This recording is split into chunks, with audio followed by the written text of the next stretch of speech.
jab, uppercut, leave you laid out on the floor. Try to duck and roll, hit and miss, now you counting stars. Should've practiced more, should've hit the mask, get out there more. Saying that you're the best, you gotta show me, son. Actions over words, baby boy, is you real or what? Talking way too much, world come. Back sports, talking way too much, world come. Back sports, talking way too much, world come. Back sports,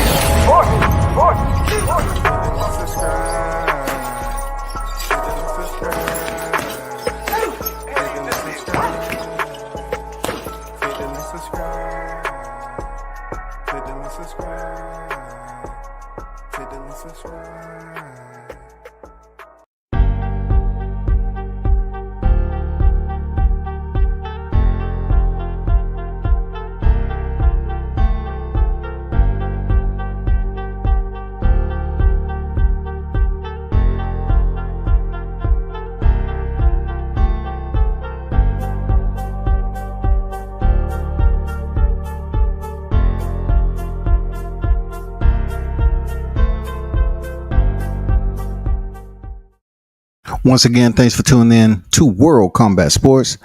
A big salute to the supporters, first and foremost, man. Thank y'all for tuning in.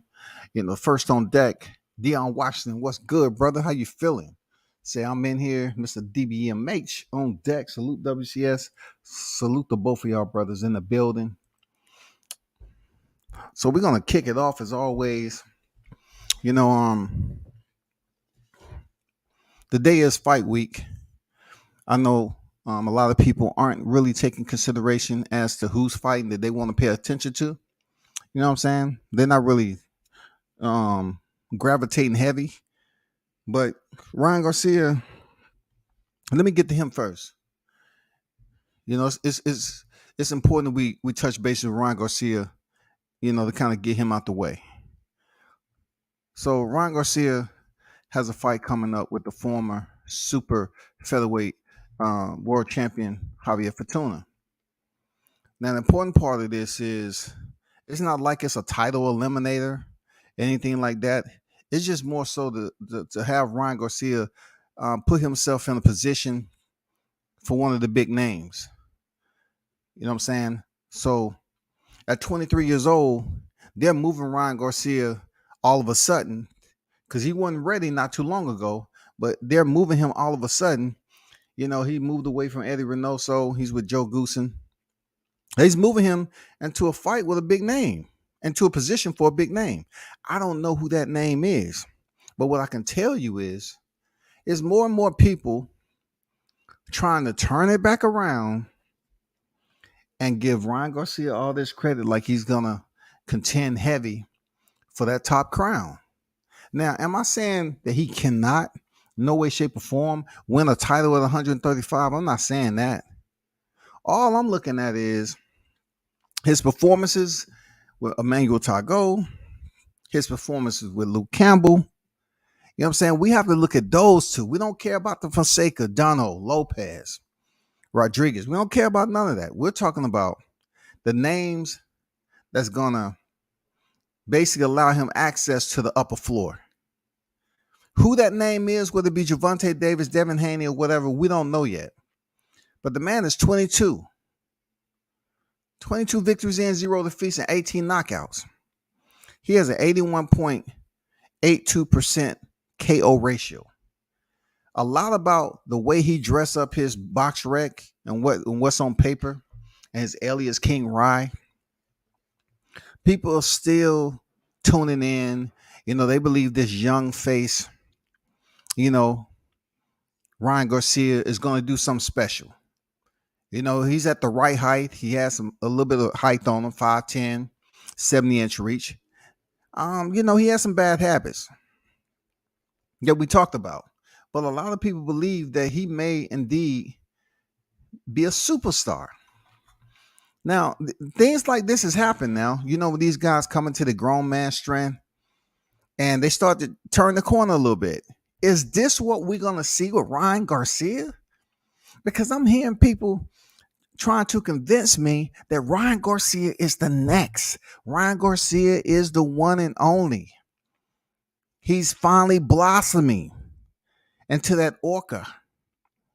You know what I'm saying? He's blossoming. and to that threat. That's what they're trying to convince me of. I'm not convinced.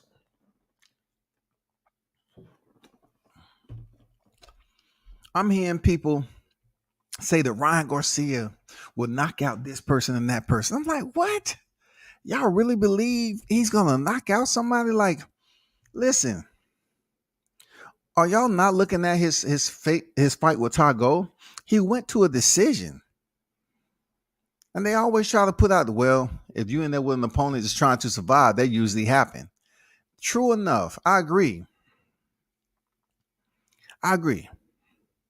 But don't you think when you look back at the level of competition Ryan Garcia's has had, and him stepping in there with Javier Fortuna, let's just say Javier Fortuna go the distance. We can pretty much just eliminate that knockout power and all that. According to how he look and perform, I don't know. But I'm just saying there's a lot of individuals, especially on Facebook, that are screaming Garcia's certificate, that they vouching for him, that he's a threat to everybody in the lightweight division. They believe that what Ryan Garcia has been talking about, that he's ready to address the haters in his performance. So it's an article that came out in Boxing News, and I kind of like it. It's kind of OG. Ryan Garcia said, hold up, where's the article?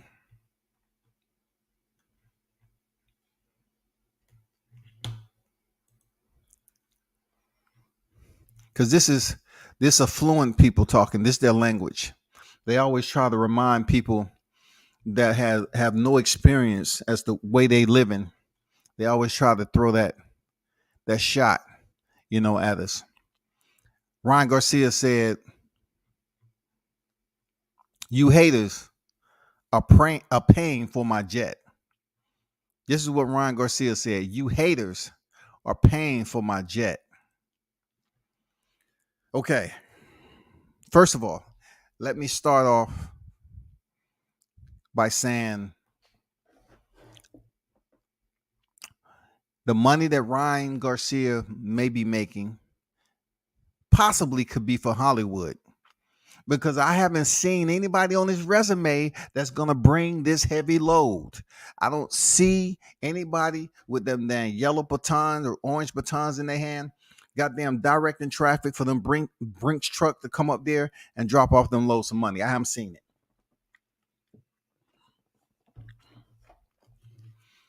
I haven't seen a fighter that he can say he's been in there with that he made a shitload of money. So when you say you haters are paying for my jet, I'm curious to know if that's coming from Hollywood. What you've been able to make for Hollywood, because if is that the case that you're talking about Hollywood, then the haters over here in boxing has nothing to do with your Hollywood life. We're not hating on your Hollywood life because no one really knows what you have going on over there. So basically, I'm looking at this, Ryan, that you might be lying once again, because you might be trying to take the money you making from the silver screen and pretend that jet that you're driving around in is yours, and that's the money you made from boxing. But we're not convinced, bro. We're not convinced. You know what I'm saying? We're not convinced. The article goes on to say Ryan Garcia say the haters are making him a wealthy man, paying for his jet, while he's set to accomplish big things by defeating Javier Fortuna and Gervonta Tank Davis.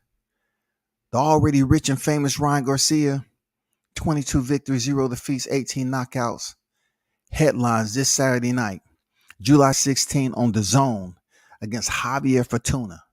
37 victories, 3 defeats, 1 draw, 26 coming by way of knockout at the Crypto Arena in Los Angeles. Ryan feels that the haters are scared of the success he's about to achieve and how he's ready to become the best fighter in the sport. After his fight with Fortuna this Saturday night, Ryan is planning on challenging Gervonta Tank Davis for his WBA secondary lightweight belt in December. So I did appreciate that. I did appreciate that info. If that is indeed the case, we may get Gervonta Davis and Ryan Lyon Garcia at the end of the year. We will see. But that's a fight to look forward to around, Christmas time and the holiday. And it's going to be on pay-per-view because it's dealing with Tank Davis. It goes on to say,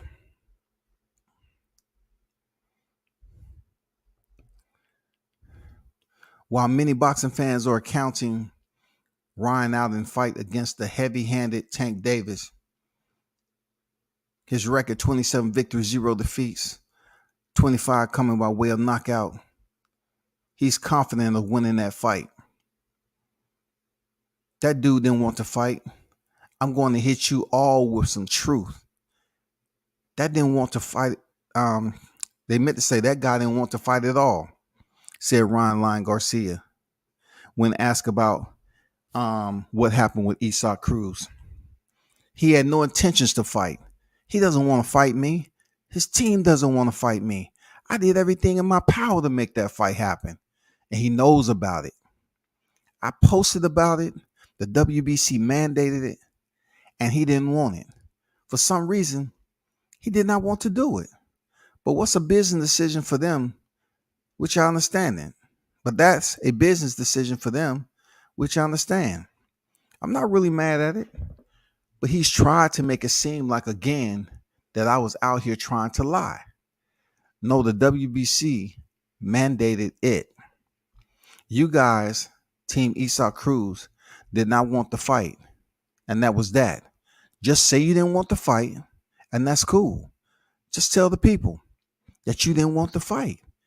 And they will be, okay, they didn't want to fight at this time, which is fine. You want to keep your momentum going? Who did he fight? Gamboa?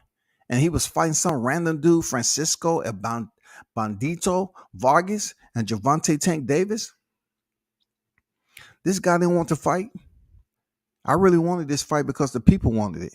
He was ranked number 2, and I was ranked number 1 with the WBC.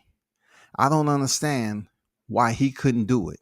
But again, he would have gotten knocked out. He would have got slapped. The first, Cruz would have gotten knocked out in the first round. I will make him into a Yorkshire Terrier. He won't be a pit bull. He'll be a Yorkshire Terrier. There are so many possibilities in my mind. My intention is going in there and making this guy Fortuna eat his words and suffocate with my punches. I'm not reading broken English now. I'm trying to filter through this shit, and there's a whole lot of shit missing. Make sure that I really teach this man a lesson not to speak on certain things. I can't wait because this is the type of guy that represents a lot of negativity that I don't like in this world. So I'm going to give him some truth, and I'm going to beat him down. Basically, he said that I was lying about my mental health, and that the fact that he said I was a coward, and that he was going to rip my face. He was going to eat my face, whatever he said. To me, those words are corny and they're dumb. I know what I'm going to do in the ring. I'm going to go in there and I'm actually going to go in there and split his face open. You know what? There are many different options, many different possibilities. There's a high chance, 99.9% chance that he gets knocked out. It's pretty much guaranteed. It's how it happens. It depends on the circumstance if it's a left hook or a right hand, whatever it may be. I have the shot ready for him. My intention is to send shockwaves through the division. I want this performance to send shockwaves through the division. And I want everybody to be inspired by the shot. And it to be spectacular knockout. That's my intention.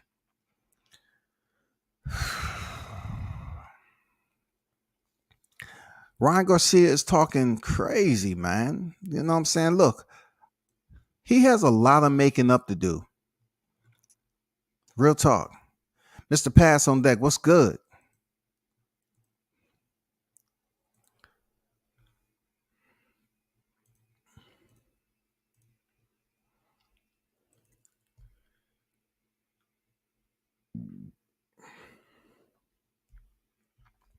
Take a lot of strength conquering his battles.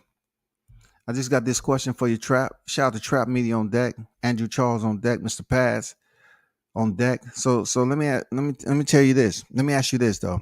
If it was me and I was pretty much saying that I have a mental illness problem, something like that, and I was on here, acting like I was in dire straits, but yet next time you see me on the beach with a 15 piece, you know what I'm saying? She's on that type of time, and I'm just relaxing, this, that, and the other.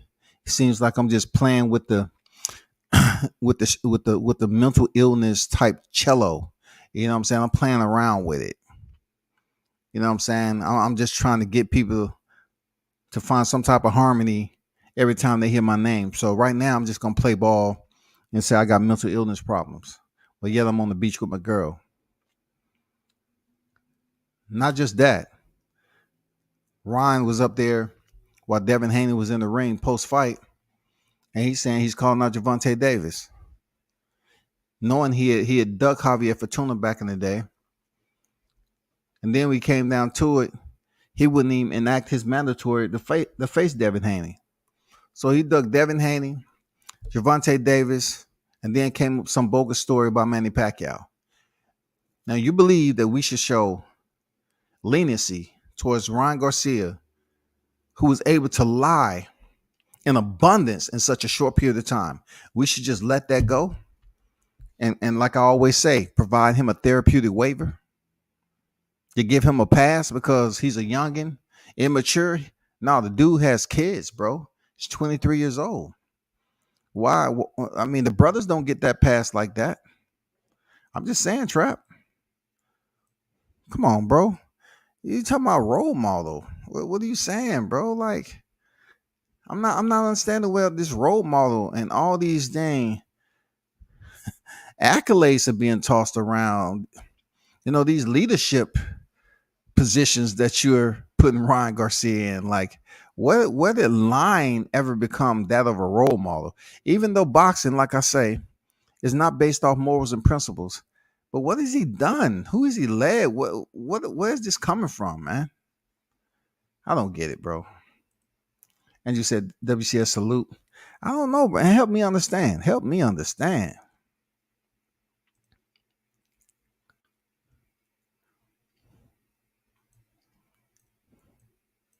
Isak Cruz did avoid Ryan. Yeah, because they was implying that they had a fight with Gervonta Davis possibly, in his next fight. So in between time, he went in there and dispersed of Yorkis Gamboa. And we haven't heard anything else from Team Cruz about stepping in there with Tank Davis.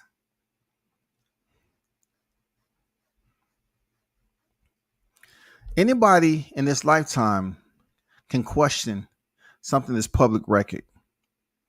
How they question it and what they question it with is the bigger part of the picture. Most of the time when people hear that, they don't automatically go into question and answering period. They accept it. You know what I'm saying? They have this deep regret. They want to show that empathy and that sympathy. You know what I'm saying? They want to make sure the person gets better. But then it's on the other side that we live in a judgmental type of world where if you say something that actually goes on in life and people suffers, sometimes even with their life, right? But yet it seems like you're out here having your best life, and it's quite opposite of what you were saying you was going through.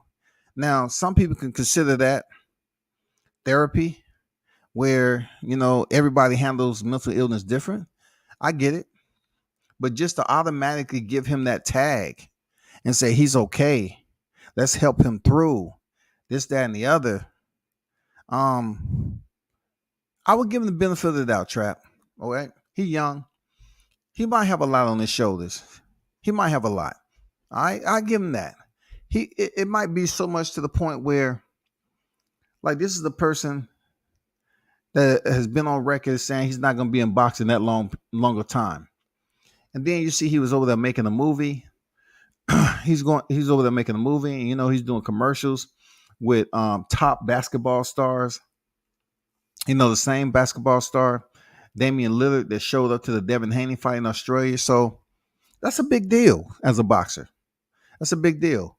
We haven't seen that a lot. When it was Sugar Ray Leonard. Even him being able to have his son on a commercial with him. But anyway, I'm looking at this like he might have had some type of I'm trying to come up bits and pieces to help him out, bro. Like, did you have a mental illness because you're in a position where so many opportunities are coming your way and you just don't have the shoulders to carry that load? Is that it? You just don't have the shoulders for it? You'd rather have somebody carry your luggage. When it comes time for you to carry that payload, you just don't have it.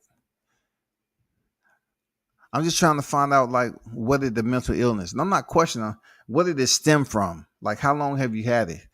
Like, most of the time people see you online, shit, you seem like you're very jovial. You know what I'm saying? There's a alacrity there. See a smile on your face. You seem great. You know what I'm saying? I was trying to put some pieces together to basically make excuses as to why Ryan Garcia may have been in the situation he was in with the mental illness, but I don't know, man. He said, bro, I think TV and media has misframed what mental illness looked like and how one responds to it. There are many different faces and reactions and means of seeking recovery. Well, I'm definitely not going to go in depth about that because I'm not qualified to speak on it and my views on it. I'm just going to tread lightly in a situation where, like you said, Trap, we cannot sit up here and identify the depth of someone's mental aquatic. We don't know if they're drowning. We don't know if they just in the first phases of it. You know what I'm saying? We really can't sit up here and put a stamp on what we believe their depth is when it comes to mental illness. That's when people get offended. That's when you have people protesting. You know what I'm saying? You just can't do that as disrespectful. And that's why I'm not trying to go that route with Ryan Garcia. I'm not trying to put a depth to where he might be swimming with this. You know what I'm saying? I can't. I think it's just a lot of pressure for him at a young age. That's heavy on many, especially today's youth. Today's youth have less responsibility than the old days. When I was growing up, we used to push lawnmowers, use chainsaws and axe, and have to walk everywhere we went and shit like that. Not too many people and their parents was out there just freaking toting them around everywhere they wanted to go, buying the best clothes. The fashion has improved. You know what I'm saying? The mass media has improved. It's so much more these kids have at their access that requires them to sit for a long period of time. And it's not like they're facing all this problems from going out here working, packing tobacco, going into the tobacco fields and picking tobacco or fruit or cotton. It's some areas that still do that. Working in chicken plants, sanitation department, construction. I mean, a lot of shit when I was growing up, you was outside and you was interacting with other human beings, other peer group. But today, these kids are pretty much creating on-screen personas, and they have a lot to do each and every day that deals with never even leaving their room. And then, as parents, you try to go over here and mediate it. And they try to say, you tell me one more time, I'm calling DFAS. How the fuck you know about DFAS at your age? And do you know what happens if you're taken from this house? I know I won't hear you in my ear all the time. Okay? Give me my space. That's today's kids, bro. Like, once again, I am not devaluing that kids go through this. All I'm saying is they do a lot of sitting around, man. It's some areas where I know it's some regional areas where kids are still playing sports and doing what they're doing. But when I see people, supposed to be working out and they're on their phones doing this, that. Anyway, I'm getting off topic. He's been dealing with since youth. Okay. I'm definitely not taking the whole live to talk about Ryan Garcia. Hell to the no. I need to move on to Shakur Stevenson. That's what I want to talk about. I want to talk about the new guard. I want to talk about the new guard. One thing I'm excited about moving forward. Hold on for a second. That I'm excited about moving forward is the fact that we have some new, fresh fighters, new names that's going to be close to our hearts in the next 2 years. And all I'm talking about is these individuals have the opportunity to be something special because we're seeing the OGs pretty much begin their outward journey into the second half of their life, wherever that choose to be, whether it's doing commentary, podcast, running the gym, whatever. We're about to see another passing of the torch periodically, where the old guard is going to be on their way out, and we have the new guard. What's exciting about this new guard is that they so freaking young, man. These cats are young. These dudes have a good 15 years solid in the sport, man. A good 15 years solid in the sport to make moves and to establish themselves as one of the great to ever do it. And also solidify a future ballot to be in the Hall of Fame. You have the emperor himself, Shakur Stevenson, right? Word has broke that Shakur Stevenson is having second guess about staying at 130. And this is not like you may think. He's not having a second thoughts of staying at 130 because he's unsure of his talent. He's believing that the time is going to take him to stay right there at 130 and hope to be able to unify after facing this gold medal Olympian. And that's not to overlook Conseil. You know what I'm saying? That's not to overlook him. But he gave Oscar Valdez a very thorough representation of himself. And a lot of people, was on board. Like, Conseil, man, that dude can box. He can fight. But what we've seen about Shakur Stevenson is that he make fighters like Conseil and a lot of other fighters, he make it look easy. You know what I'm saying? He makes this shit look easy. And he's thinking about, granted, he gets past Conseil, he may potentially be moving up to 130 at the end of the 135 at the end of the year, early 2023. Now, I'm just making an assumption. He didn't give us a date. He didn't give us a year. But I'm saying Devin Haney fights George Kambosos, okay? So let's just say he completes the Aussie double and he keeps the belts. Shakur Stevenson, if he does plan on moving up to 135, then it becomes very interesting because Ryan Garcia was pretty much thinking about fighting Gervonta Davis. If Shakur Stevenson enters his name in the hat, it's going to be plenty of names that want to fight Shakur Stevenson. I'm assuming there's not going to be any cowards that doesn't have the courage. They talk about, fighting the big names, but yet somebody like Shakur Stevenson enters the division and everybody has second thoughts. No, I don't see that in none of the big names. I just feel that Shakur Stevenson is one of those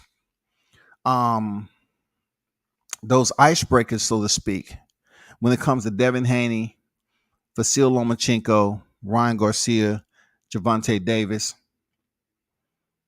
you know, those are big names to include Shakur Stevenson coming there getting one of those big fights. He has mentioned Devin Haney. He doesn't know how long Devin Haney is going to be at 135. We don't know if Devin Haney is going to, he defends the belts.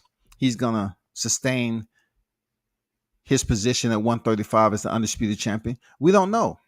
We don't know if it's even possible for somebody like Shakur Stevenson to move up to 135 and get an immediate shot with Devin Haney if he's still reigning defending undisputed lightweight world champion. That would be insane for boxing to give us a fight like that. But it will have to be good for both fighters. And like I said before, Shakur Stevenson didn't say anything that this fight was going to happen. That he had a window of when he was going to move up and who he would like to fight first.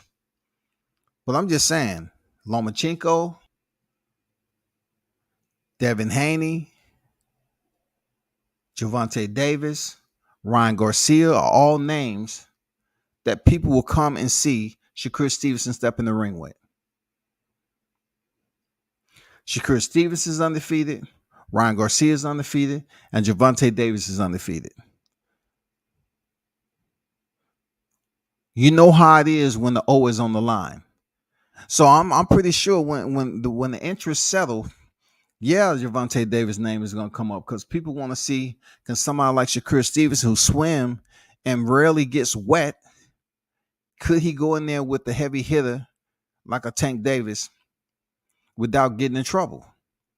Because we've seen one of the most technically sound, educated fighters, boxers rather, in the sport today is Shakur Stevenson. And also Devin Haney. It depends on what you're looking at. If Shakur Stevenson and Devin Haney linked up, it could be one of the most boringest fights. Or it could be one of the most interesting, entertaining fights. We don't know because both of them are technically disciplined. I don't know. Everybody has a plan till they get punched in the mouth. And I really don't know what the plan is going to look like if either Devin Haney or Shakur Stevenson punches each other's in the mouth. How's it going to change things? Jaron Ennis, man. It's so many people talking about Jaron Ennis. This dude can do no wrong when it comes to just being that guy who we know is next. Jaron Ennis is next. It's not too long that you're going to keep him in the holding cell. It's not too long. He's going to get his opportunity to fight for that title. It's not going to be long. So this shit is going on with Crawford and Spence. It's not going to be prolonged to 2023, bro. Look what I'm telling you. It's not going to go through 2023 and we having the same conversation. Something's going to happen. Something's going to happen. If we don't get the fight this year, guess what? Somebody's going to vacate something and we're not going to get the fight we all want to see for the undisputed titles.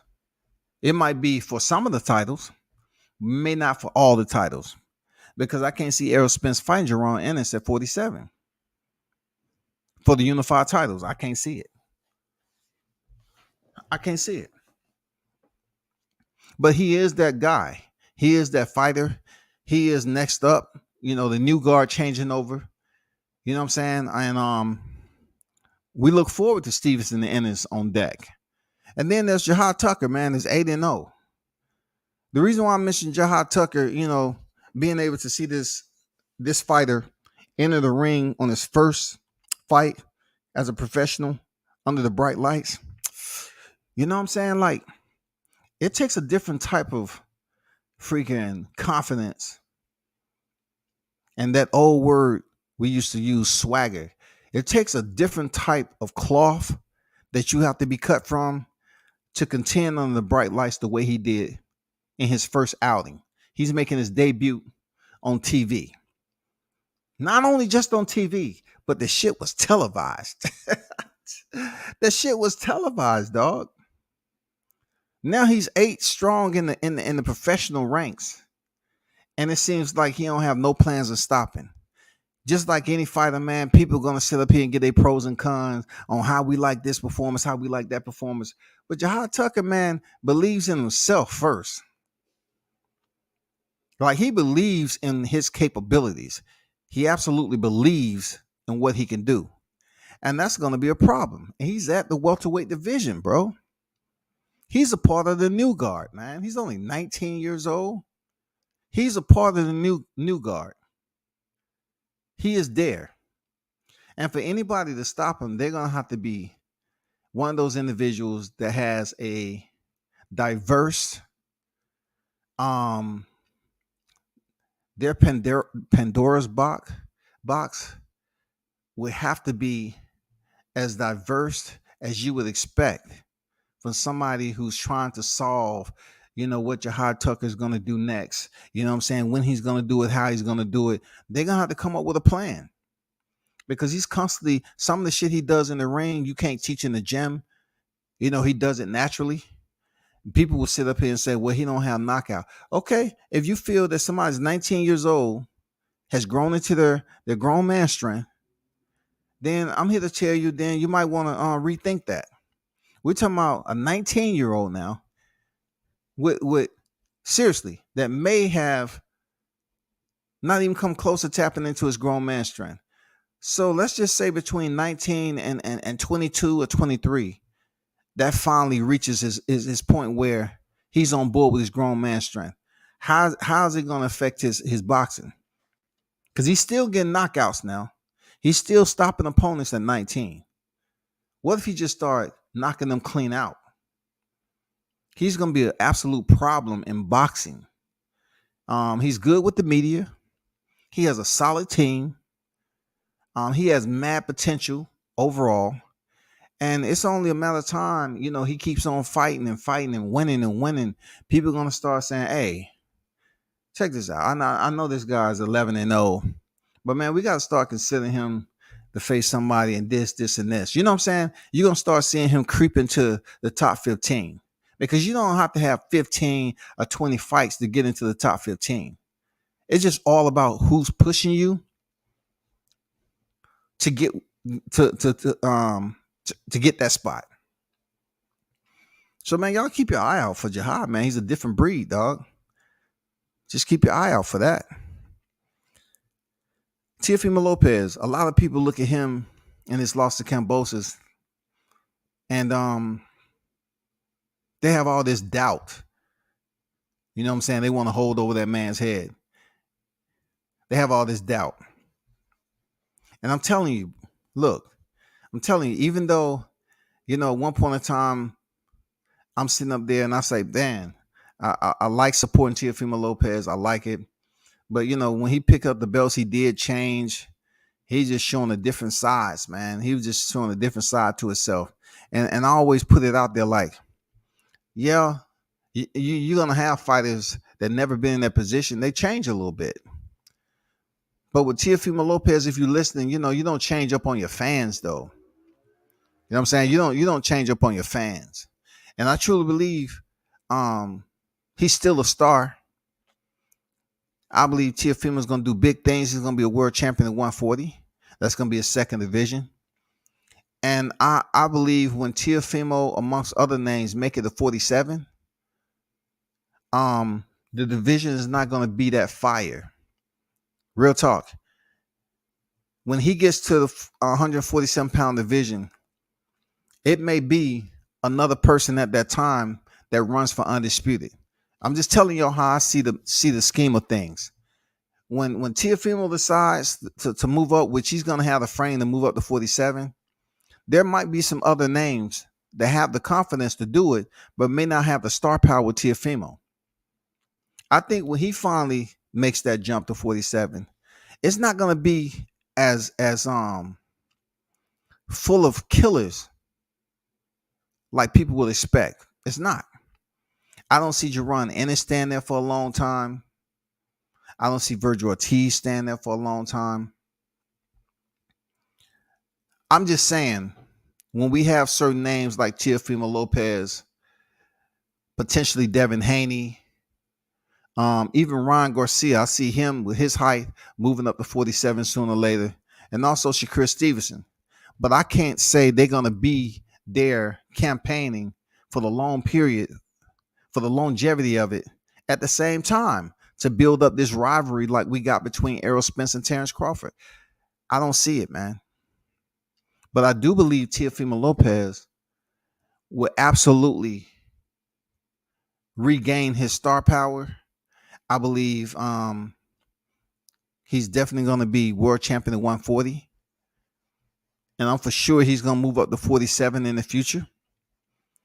And we'll just see how it plays out, man.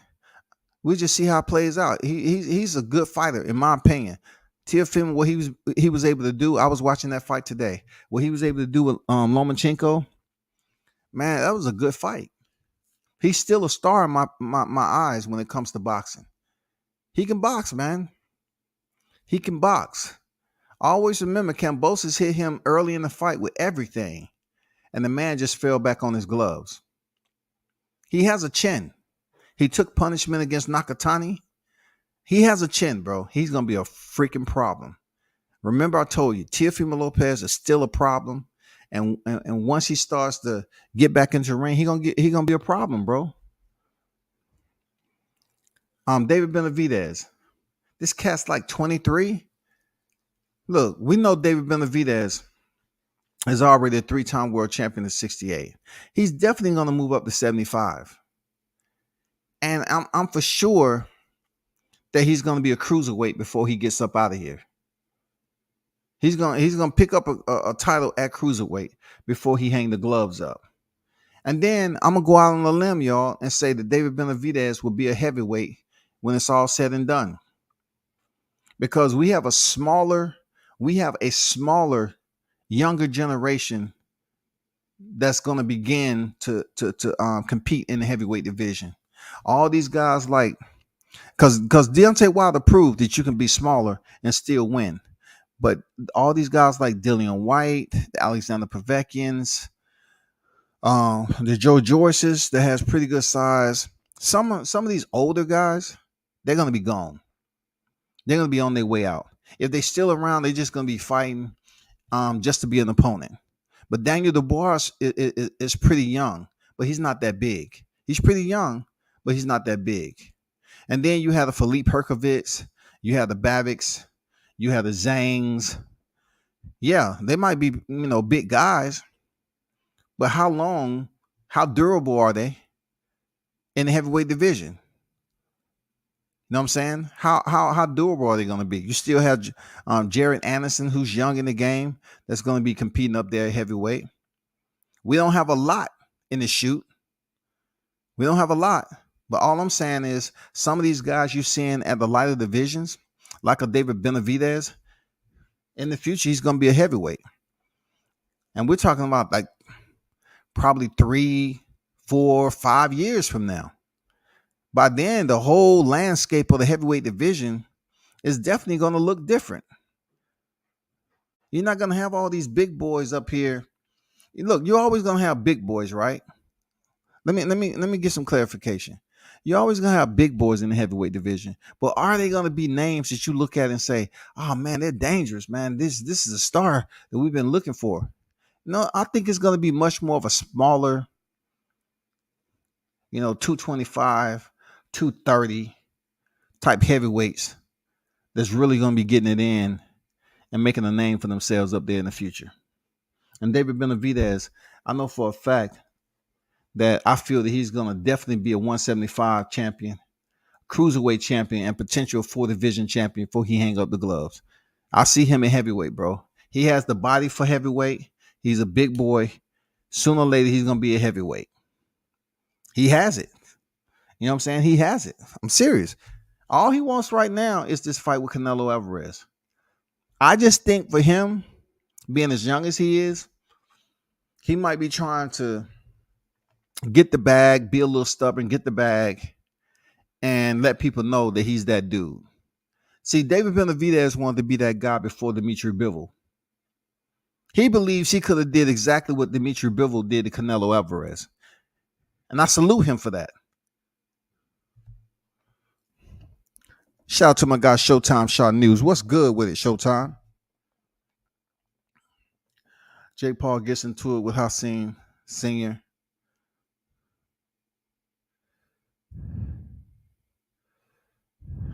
What are you talking about, Dion? That just happened or something? Because anything to build up the fight. If you're talking about something just happened with him getting into it, you have to remember he got into it.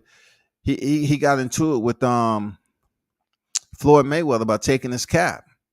You know what I'm saying? To build up, interest for him and his brother. You know what I'm saying? Logan Paul stepping in there with Floyd. He took his cap. Got your hat. You know what I'm saying? That's what they do. They're not afraid of it. They have a lot of dudes that's around them, like a Jalen Love and some other people that actually box. So they walking around here with limited fear of somebody trying to retaliate to them. You know what I'm saying? So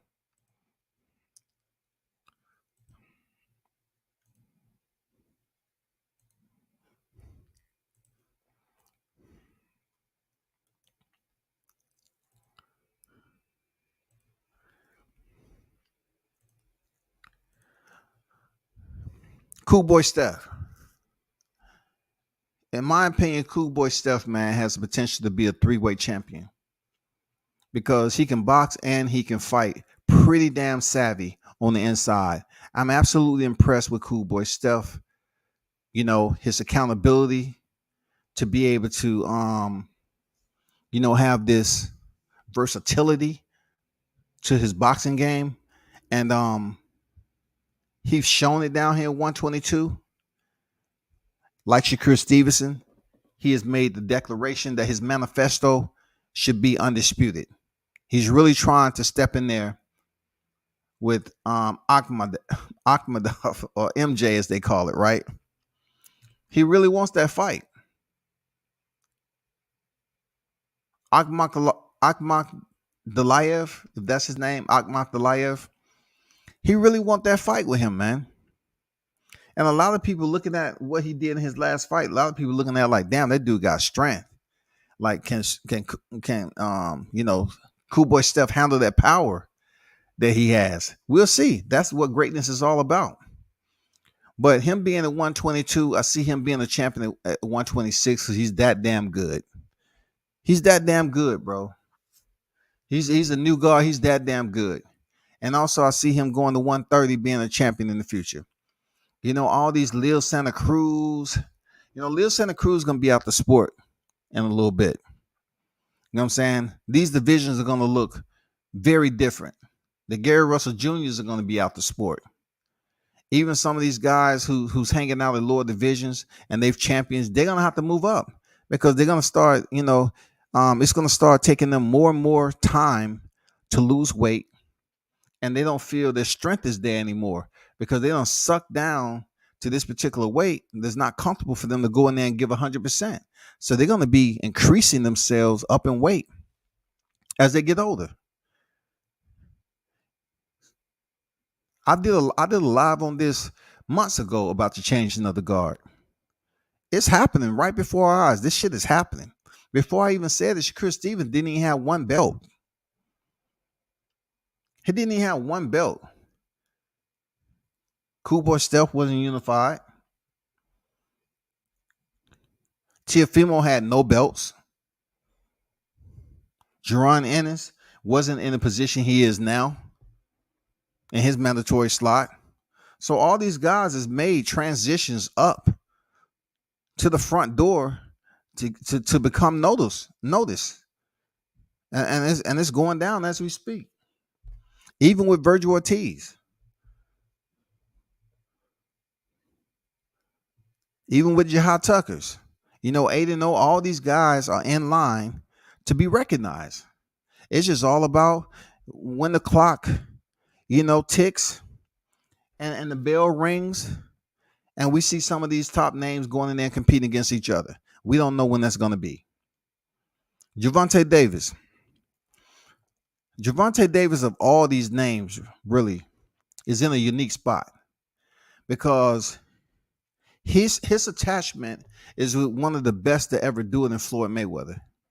he's in a unique spot because when it was coming time for him to fight his last fight, that was with Rolly Romero, people was assuming that Tank Davis was on about his Mario way, and he had basically put in his resignation papers and he was gone.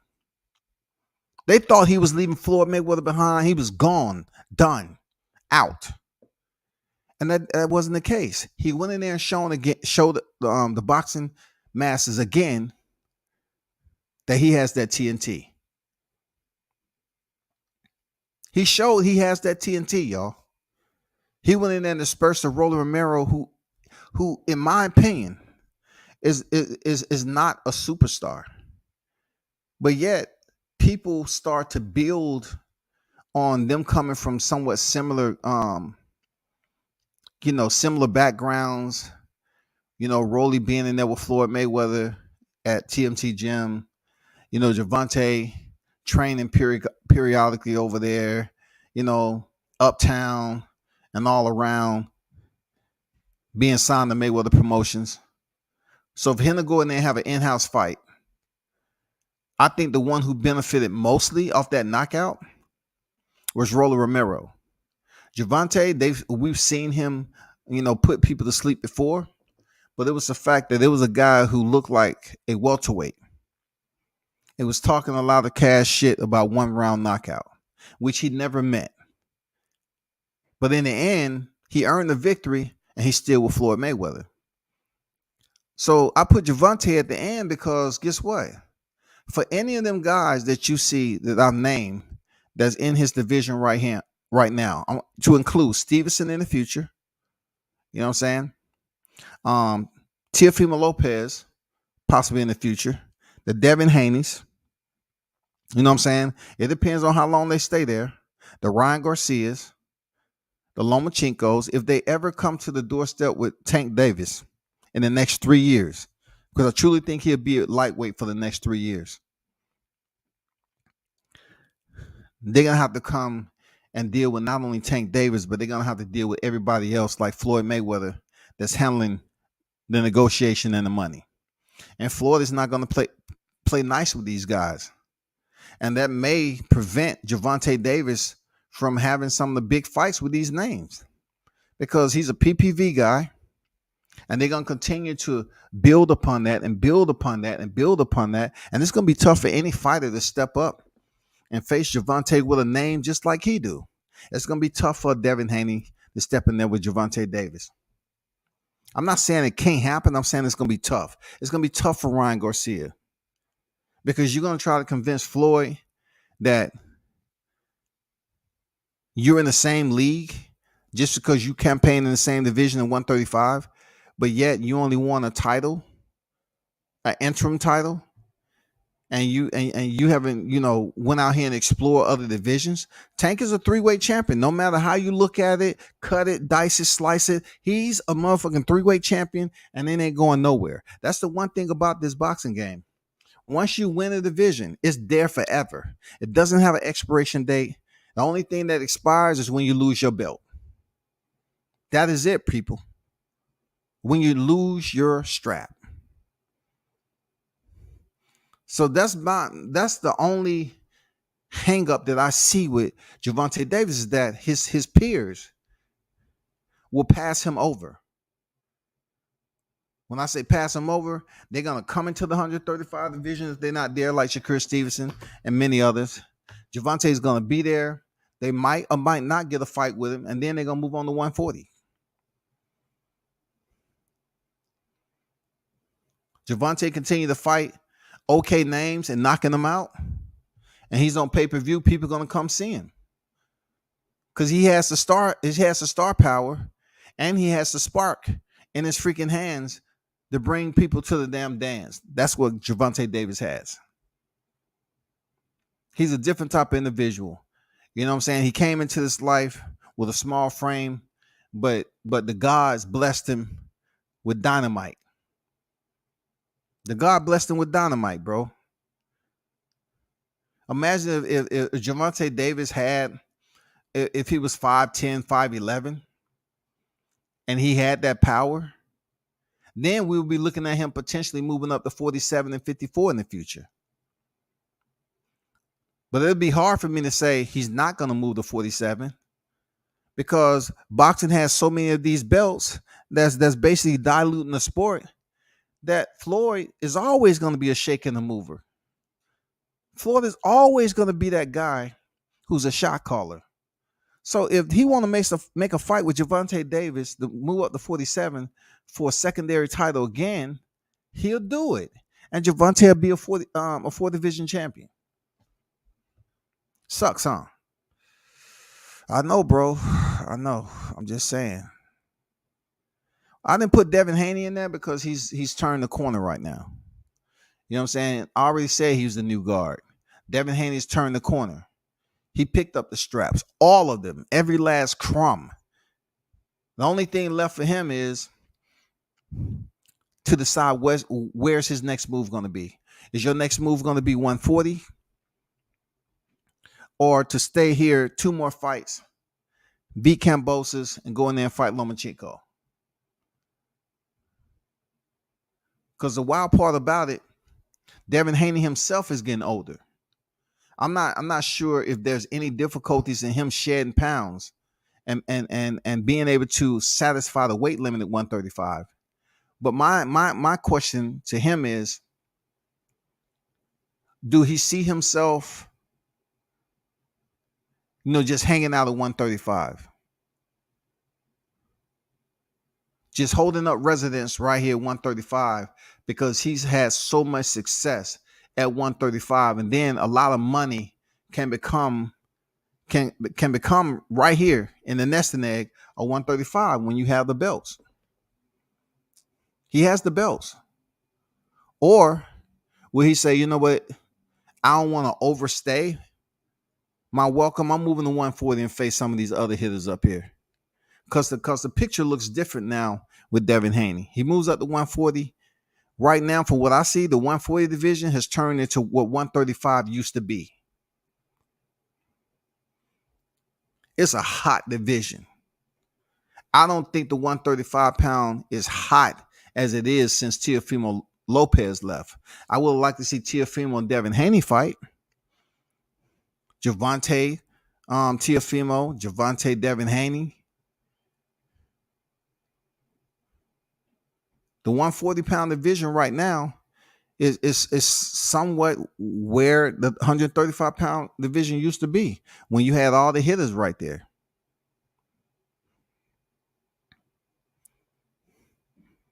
It's not done and over with, because if Shakur Stevenson comes up here from 30, oh man, it's going to shake stuff up. It's going to shake things up big time. But you know where I'm at with it. Y'all hit the like button. Appreciate y'all for pulling up. Y'all hit the like button. I'm moving on from that. I dropped a link in there in case anybody want to talk about, the press of the day. I'm going to touch on it just a little bit on what I was communicating with some people outside of my live that I did today. A lot of people understood my point about Hasim Rahman Jr. Where do I see him actually? Well, what exactly his role in facing Jake Paul? Because he is a legitimate licensed fighter. He's 12-1. He's legit. But also, his dad had made reference that he's underperforming all of his fights. A lot of people will say, oh, well, I agree with his pops. Okay. But then you have to factor in what a lot of people choose to overlook. All right. A lot of people choose to overlook that when you spar someone, or you had ample time, or you put some rounds in sparring a certain individual, you do know that individual. And Rothman Jr. brought up some very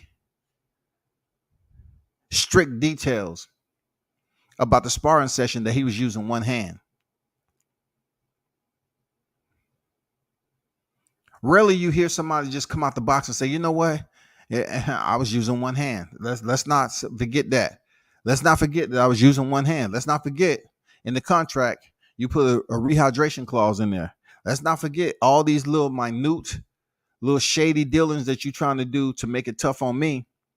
Let's help the people understand that. And at one point in time during the press conference, man, Jake Paul actually didn't have shit to come back with. He was stunned. He was stunned, as they call it. He was stunned. He's like, Shaggy, Scooby-Doo. He didn't have shit to say. He was up there sounding like Derrick James, dog. I don't know. I'm serious. Jake Paul had nothing to come back with. He was stunned. He was stunned, dog. Dude was like, oh man, I like how Junior was coming up. He was quick on the draw. He wasn't all irate. You know how the YTC community always, like when you debate shit, they always trying to say that you're getting all emotional when they've been yelling the whole time, right? But one thing I can say about Junior, man, he held his composure and he was just talking this shit on the mic.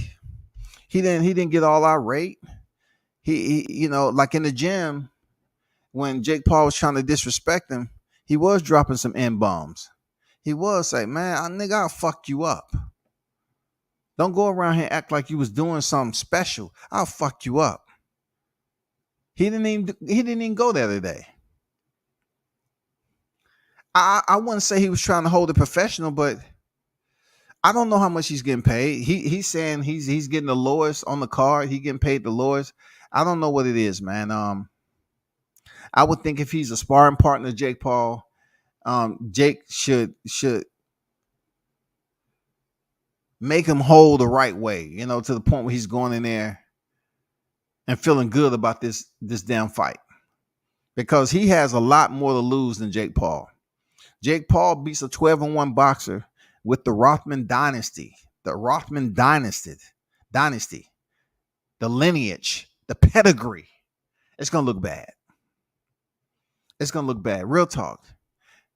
It's gonna look bad, bro. So I'm weighing heavy on the side of the boxers rather. I want to see the boxers in this matchup. I want to see the boxers succeed. I want to see their success in this matchup. I hope Junior goes in there, fights smart. Goes in there and really, represent his family well, represent boxing well, represent the sport. Because I still don't see Jake Paul as a boxer. I'm not saying he's not a boxer, because anybody off the couch can get licensed. I'm saying I don't see him as an athlete who is a boxer, and I take him serious in what he's doing, because we heard it today. He said you're inserting rehydration clauses in there. You're putting all these stipulations, bro. Like, can you fight or can't you fight? Which one is it? You've been fighting smaller guys. This is the buffoonery, right? This dude been fighting smaller guys. Tyron Woodley never fought above 170 as a UFC welterweight world champion. Never. He fights Tyron Woodley twice. He goes the distance with Tyron Woodley the first fight, and he's up here being the weight bully. He fights Nate Robinson, weight bully.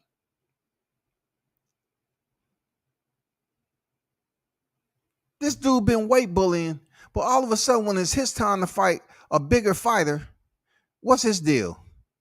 Yeah, if you read over page 3, addendum 4, yes, right there it says, in no way a rehydration rehydration weight will exceed 210 pounds, therefore after. If indeed the opponent exceeds 210 pounds, there will be a 45% purse deduction from the amount of money that is supposed to be given thereafter post-fight. The check will be much more lighter than originally expected. I'm serious, dog. And this is a fucking weight bully, but all of a sudden you got a big boy in there, right? And you want to put a rehydration clause in there. Something's telling me that Jake Paul is full of shit. Something's telling me that he don't want to get down to the nitty gritty. He just don't want to, bro. He don't want to get down to the nitty gritty and challenge himself and show the people that he's for real. What's going on, Dion? How you feel, bro? Man, what going on, man? Look, man, I'm tired of folks Man. thinking their ring's something to be played with, man. I don't like it. I don't like it. I don't like it at all. These folks really thinking their ring's something to be played with, and it ain't, man. It's not. Being that you saying that, Dion, you talking about the ring is nothing to be played with, but yet we getting all these damn exhibition bouts where people are coming to the ring to play.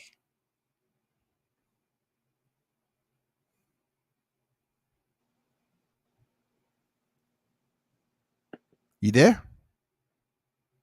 He dropped out. We can't do that. Canelo had rehydration clauses. It streams when you get a shot at the bag. You know that. Okay. It's okay. It's okay to have the strings, but you don't want them around your neck, Trap. It's okay to have strings, contractual strings attached to getting the bag, but you don't want them around your neck. You know what I'm saying? It takes a lot. If this man say he was at 224 and he has to drop down to 209, so therefore he has to drop below 209. That's a lot of weight for a family like a dude that's carrying that frame that he has. You know what I'm saying? Go ahead and say what you was gonna say, Dion. Nah, I'm just tired of folks thinking their ring's something to be played with, man. Jake Paul, bro, you ain't that dude, man. Cause if we really don't call it a spade, cause this is World Combat Sports, bro. The guy that you did fight, even the MMA guys, they weren't hand-to-hand skilled guys like that. You fought a wrestler and another different style. You didn't fight. It wasn't like you was in there with style bender. It wasn't in there like you was fighting an MMA fighter with some real hands. Yeah. Come on, man. This got to be. We got to call this out, man. You know, I know you trying to build a platform. Hey, we ain't finna let you do that. You tried to disrespect. Go ahead.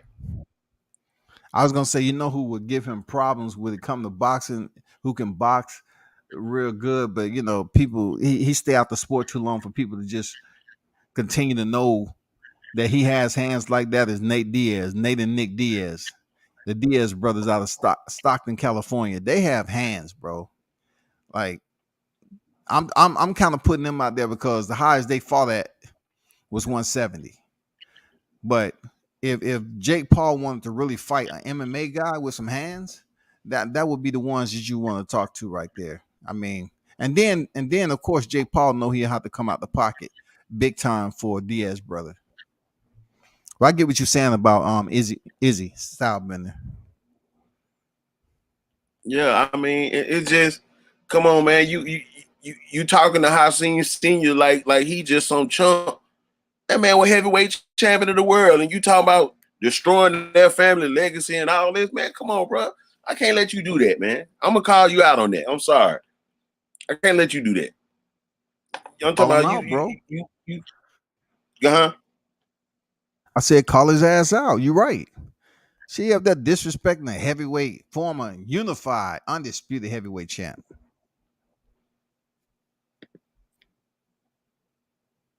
It's just too much clown shit of being allowed, man, and it need to be stopped, man. It's not Le'Veon Bell talking about he putting down football to focus on his boxing career, bro. What boxing career?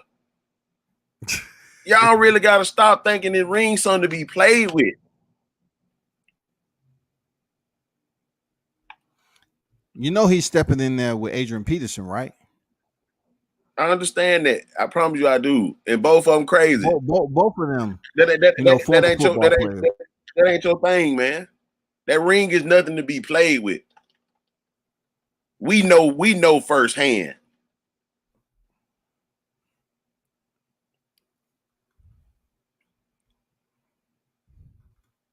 Well, do you think people It's can just have more of a recreational showing with bigger gloves? You know what I'm saying? With bigger gloves that you can say, okay, the ring ain't nothing to be played with, but for them, they feel like the amount of rounds that they're fighting and the size gloves that they're using, they're not gonna take that much punishment.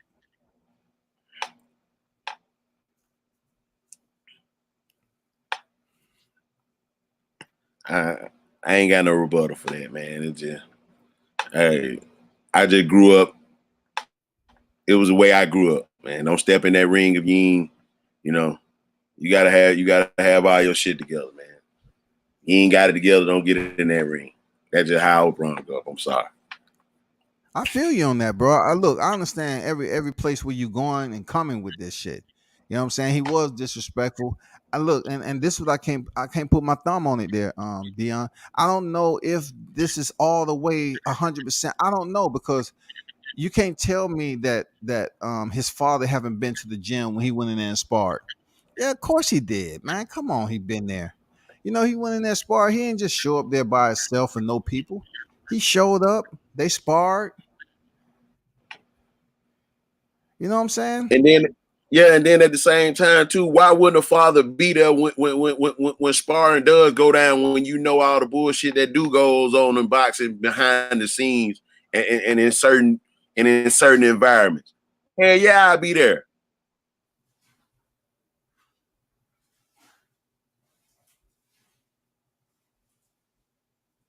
You got to make sure stuff on the up and up, especially when it's dealing with your son. Hell yeah, I'm gonna be there.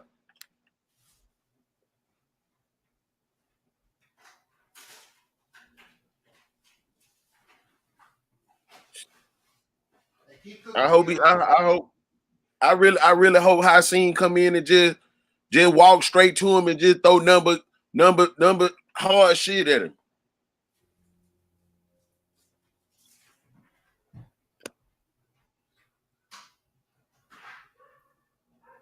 I'm talking about that'll be my plan if I needed him, if I was his trainer, we just gonna walk straight to him.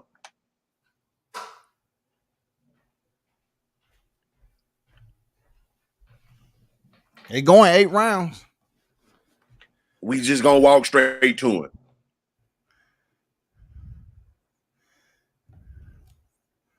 So you feel that the bigger Rothman will do better walking straight to him.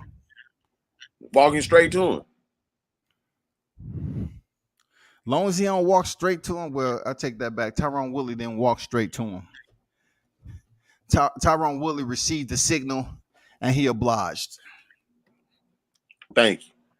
Cause I'm gonna be honest with you. I don't care how long you've been boxing. It's a lot of boxers that's been boxing over 15, 20 years that still can't fight on their back foot. So let's see it. Let's see it.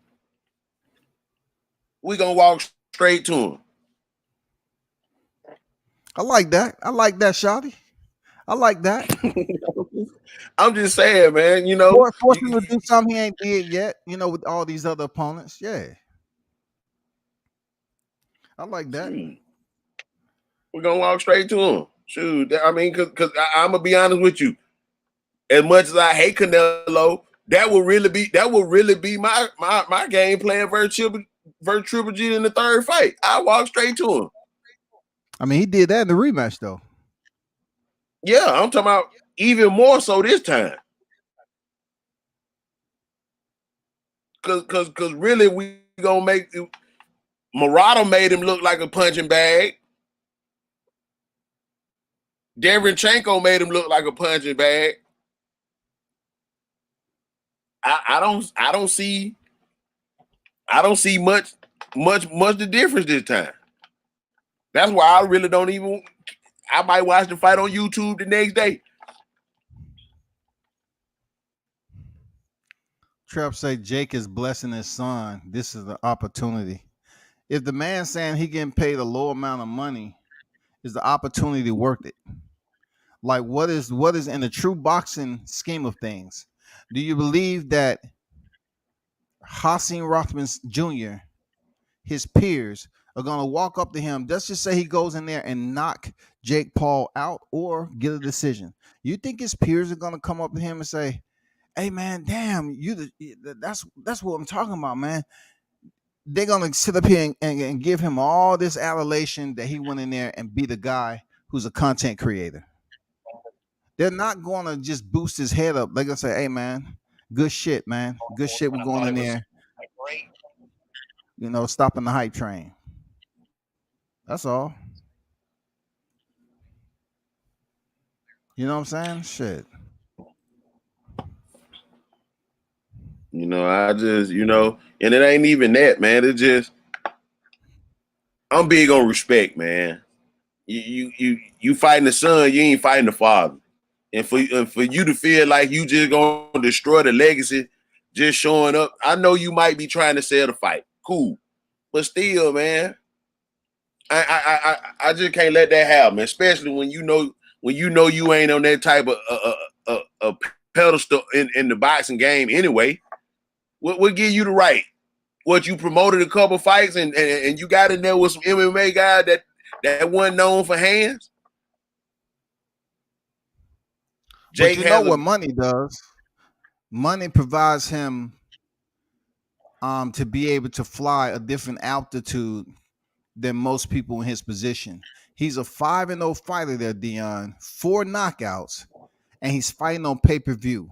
That is all about money. That is all about his connections that he has. That's all about preferential treatment. That's what is all encompassing right there. Everything. He is 5-0, 4 knockouts, and he is the headliner on a card with a legitimate fighter who happened to be his signee, Amanda Serrano.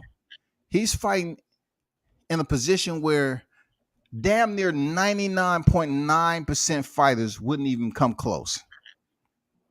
Yeah. A pay-per-view, 5-0, 4 knockouts with your resume, man, that is just what you call entitlement.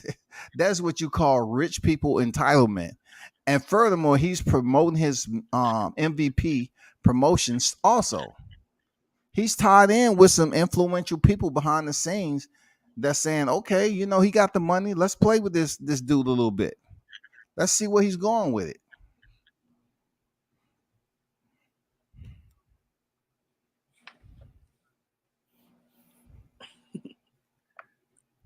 Man, please, Junior, just please stop this. That's just all I can say, man. I just hope Junior just please stop it, man. But you do know how many knockouts Junior has, right? A 6. A 6. So look, that has nothing, because we're talking about a content creator, Dion.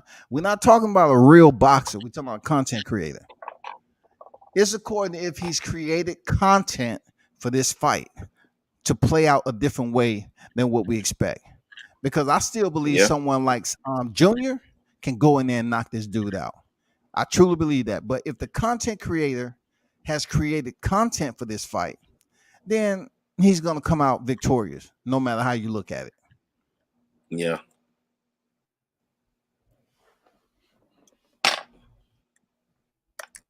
I just hate this is where boxing got to, man. I'm going to stand pat on that. I hate this is where boxing got to.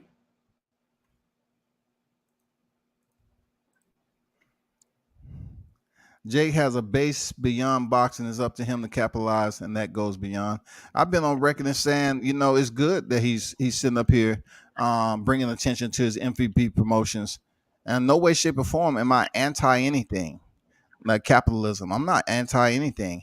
I'm just speaking about the sport itself, on how they're fighters that go, like when I initially started talking about the Paul brothers, I called them the Goof Paul brothers. You know what I'm saying? People that follow the channel know that to be true. I call them the Goofball Brothers, right? Because the only thing I knew them to do was create content and vines back in the day with King Batch, What's Good, all them cats. They was content creators and they was super goofy. But when Eddie Hearns gave them the opportunity, they wanted to come into the boxing arena, and everybody tuned in to Logan Paul and KSI. At that point in time, Jake Paul and Gibb, nobody was paying attention or keeping them on the clock. Nobody cared. It's not until the pandemic that Triller and he started making moves. I don't care about anybody's money. They're trapped. I don't, bro. Between you and me, I do not. The only time I care about somebody's money is if they stealing from me, or they come in here and trying to act like, oh, we're on the same playing field. I'm no better than you. Yeah, you are. If you're living different than me, you are. But if they receive their money through reprehensible means, that's the only time you'll hear me speak up about it. But this boxing game is so grimy and dirty. If they want to capitalize off of opportunity, so be it. But don't try to portray this shit as Rothman Jr. going in here and fighting a legitimate boxer with a Nate Robinson, with a Ben Askren, with a freaking Tyrone Woodley. Come on, man. Not even close, bro.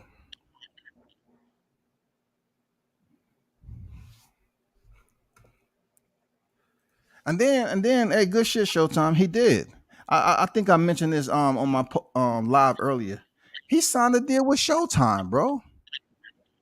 Why am I mad at him capitalizing off anything? Showtime picked up a non-boxer. They picked up a content creator to basically have pay-per-views. To not only that, to basically also chaperone his MVP promotions too. He signed a deal on Showtime, bro. They making money. I ain't gonna lie. Them Paul brothers, they making money, bro. The shit I seen down there in the A when they was down here in the A, man, they making money. Jay Ocho, what's good with it, bro? Go ahead, Dion. Yeah, man. Yeah, man. That Triller show in Atlanta that day, that was a good show. Yeah, it was a good show, man. It was a good show. Real talk. But I didn't want to interrupt your groove, man. No, it's all good, man. It's dialogue. Go ahead, you know what I'm saying? It's dialogue. Yeah. That's all we doing. I just didn't appreciate how he went at senior like that, though. Once again, I looked at it, I heard it, and I'm trying to just like say, okay, anybody who's seen Hassan, look, I don't know, have you seen him in person before? Yeah. Recently. Not recently. I mean, dude is super huge, man. Like he have to be high threes. Dude is super huge, senior, and he was smashed freaking Jake Paul. like Khabib Nurmagomedov. Oh, my father, he's gonna smash me. You know, he was smash Jake Paul. So for him to be on stage with his son, he's the name. He's the name, Dion. Hassan Rothman is the name. He is the one who's participating and bringing the attraction in too. He is the name. So he knew that Jake Paul was going to come with some shit. Yeah, I feel you, man. It's just trying to. I just hope Junior come in and do what he's supposed to do, man. If Junior come in and do what he's supposed to do, I might have another one of them Canelo beef all night. I feel you. Hey, Trap, you need to do a little bit more research on that. You need to do a little bit more research. You up here talking about he was selling pay-per-views. Stop the madness, bro. Do your research a little bit. But man, I'm gonna hop out, man. I just wanted to speak on that, man, to let you continue cooking, bro. Hey, for sure. It's always a pleasure, man. Appreciate you pulling up, Dion. No doubt. Yeah, do a little bit more research on saying that he was selling pay-per-views before Showtime picked him up. Come on now, his record is only 5-0 now. When was he doing all these extravagant pay-per-views? Was it with Nate Robinson because it was on Triller?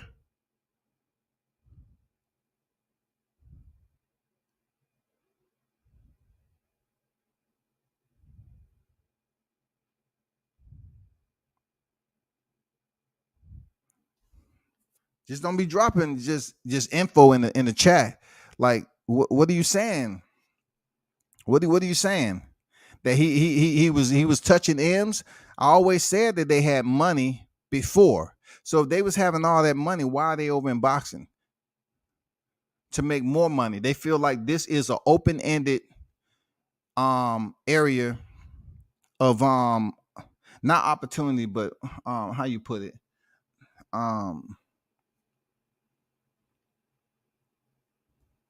This is one of those open-ended,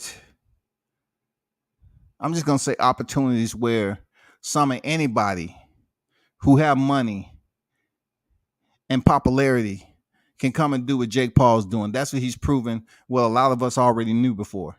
If you got the money to be a promoter, you can make it happen. Cool, but he just played his he played his position. He had some fights, and I don't know what pay-per-views we talking about. What pay-per-views you talking about? Triller? Because he fought Nate Robinson on Triller and he fought Ben Askren on Triller. What pay-per-views we talking about that you giving him credit for? Because he fought Tyrone Woodley on Showtime, on his Showtime freaking signing.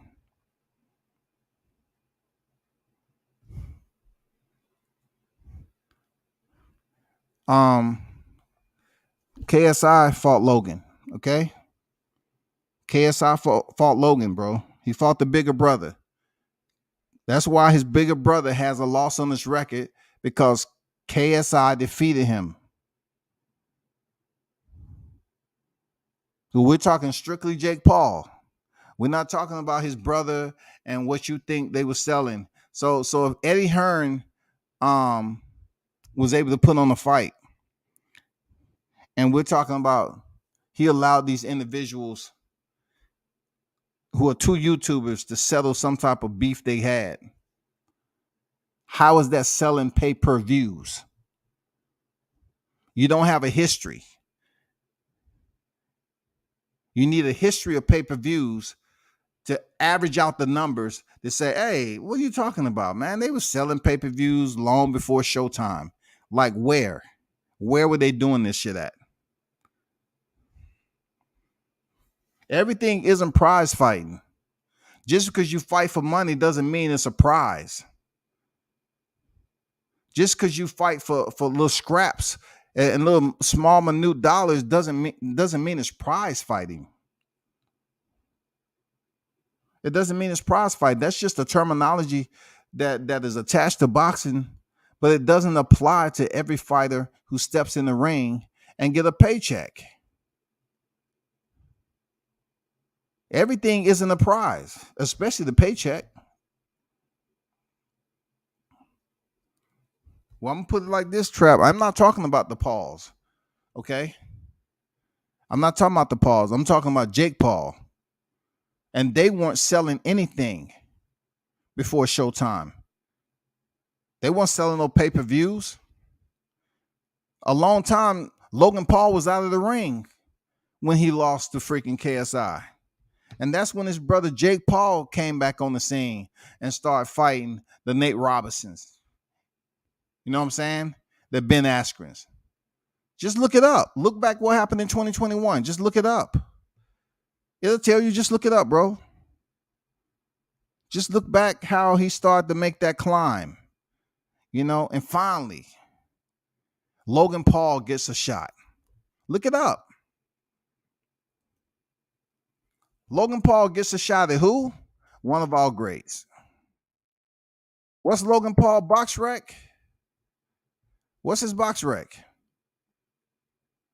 0-1, Trap. 0-1. 0-1 Trap. You probably saying to yourself,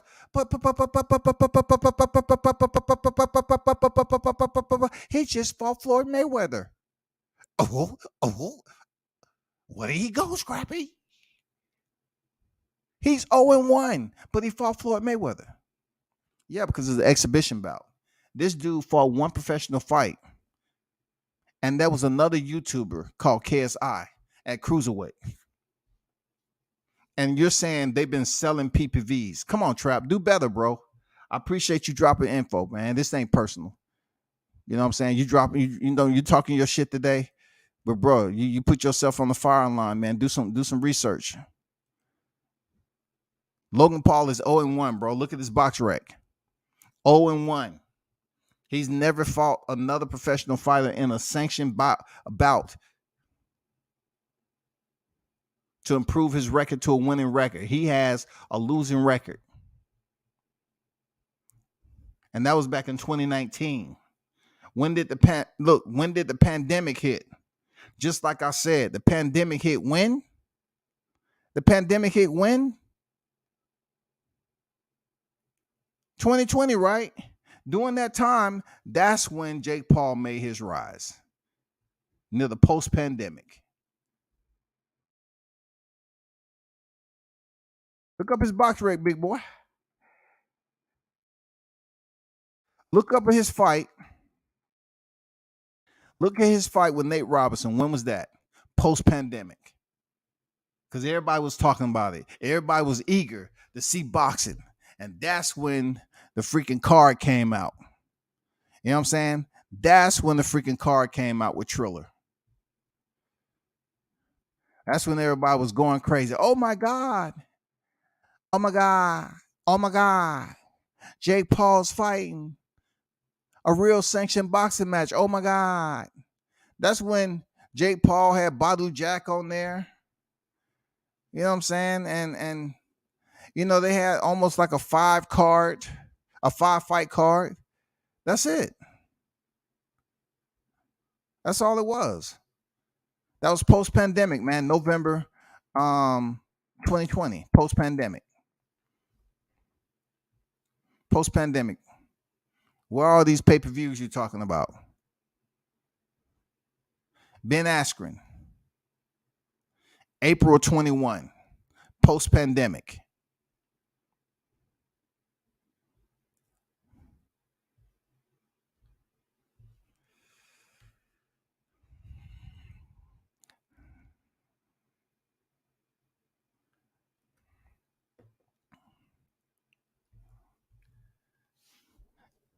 There's no need for us to go back and forth, Trap. There's no need for us to go back and forth about sanctioned, unsanctioned. I'm talking about strictly what makes sense to boxing. I'm not talking about what they did in unsanctioned fights and all that. I don't care about any of that shit. I was more so talking about what's going on right now. You're trying to big them up, and you're trying to say it's prize fighting, and you're trying to give all this damn praise and glory to some content creators. I will stop calling him a content creator when he steps in the ring with a upper echelon boxer who is respected by his peers in the sport, like somebody other than. Now I respect Rockman Jr. for stepping in there, but he has a connection with sparring Jake Paul. You know what I'm saying? He has a connection. I don't know how deep that connection is with them, because a lot of shit can be put on video these days that are absolutely fake. Just like I tried to tell people about the Tyrone Woodley situation in Atlanta, about him and Jake Paul having words. I tried to tell people it wasn't genuine and that they was building up a fight. And people sit up here once again and thought I was just tripping. I'm talking bullshit and all. And what happened? Tyrone Woodley comes into the playbook, and he's next in line to step in the ring with Jake Paul. I'll try to tell y'all. You're talking to content creators who have screenwriters. They have people who are on their team to make them continue to grow, bro. That's what they're doing. They have people to continue to try to figure out what's next, what's next, what next. How can we continue to fool the public? What's next? What's next? Should we try to go, get a 2-for-1 off Rothman like we did Tyron Woodley? Should we do it? We gotta have it play out. We gotta put some, pre-rehearsed sequence in there. We gotta prove it to the people. We gotta call up Rocky Balboa and have him go over some of those damn moments when he was knocked down to the canvas. We need to practice those because they can't use the knockout that they use for Ben Askren and Tyron Woodley. They can't use that. That shit is done. It's over. The gig is up. The gig is up. You can't use that no more. No two human beings who fought mixed martial arts get knocked out the same way just because it's boxing. With the same hand. Fall the exact same way. No, that doesn't happen, bro. FIXED.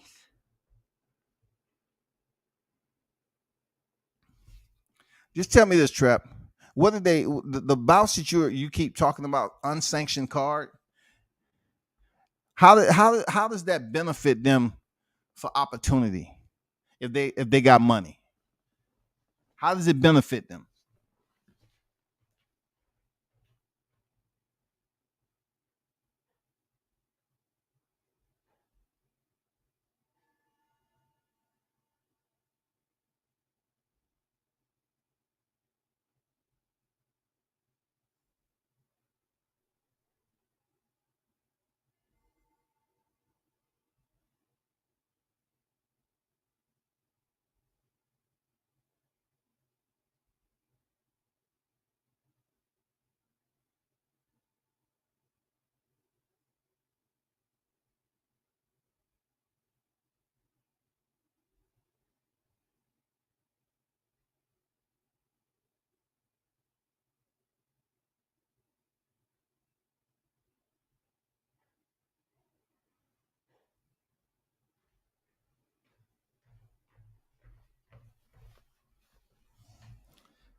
I'm back. Had to check on something right quick.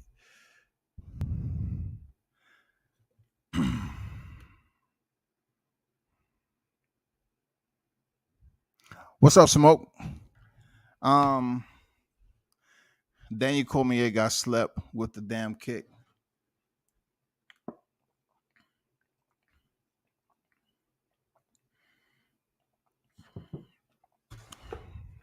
Smoke. What are you talking about? What are you talking about? Daniel Cormier got slept with a damn kick. I mean, what are you talking about? He got hurt. He was hurt. Be careful. He was hurt. And he got finished with punches. If you're talking about John Jones, okay? If you're talking about John Jones now, when did he get absolutely knocked out from a kick? When?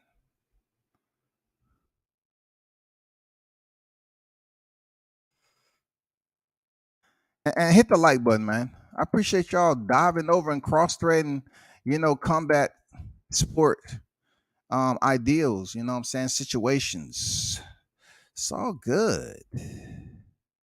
You know what I'm saying? It's all good. But understand one thing, Smoke. Understand one thing. This is what I do, Smoke.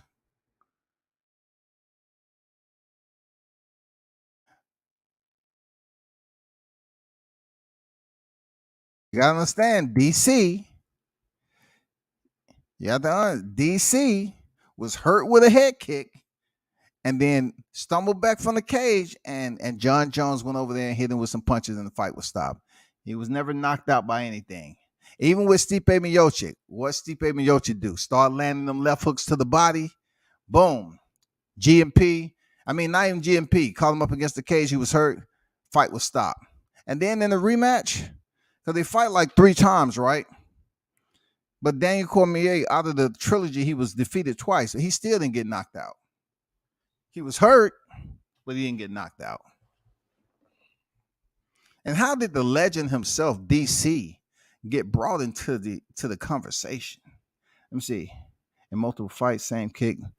Did a lot of fighters dirty. Machida, Hua, Berner, Cormier, Gustafsson.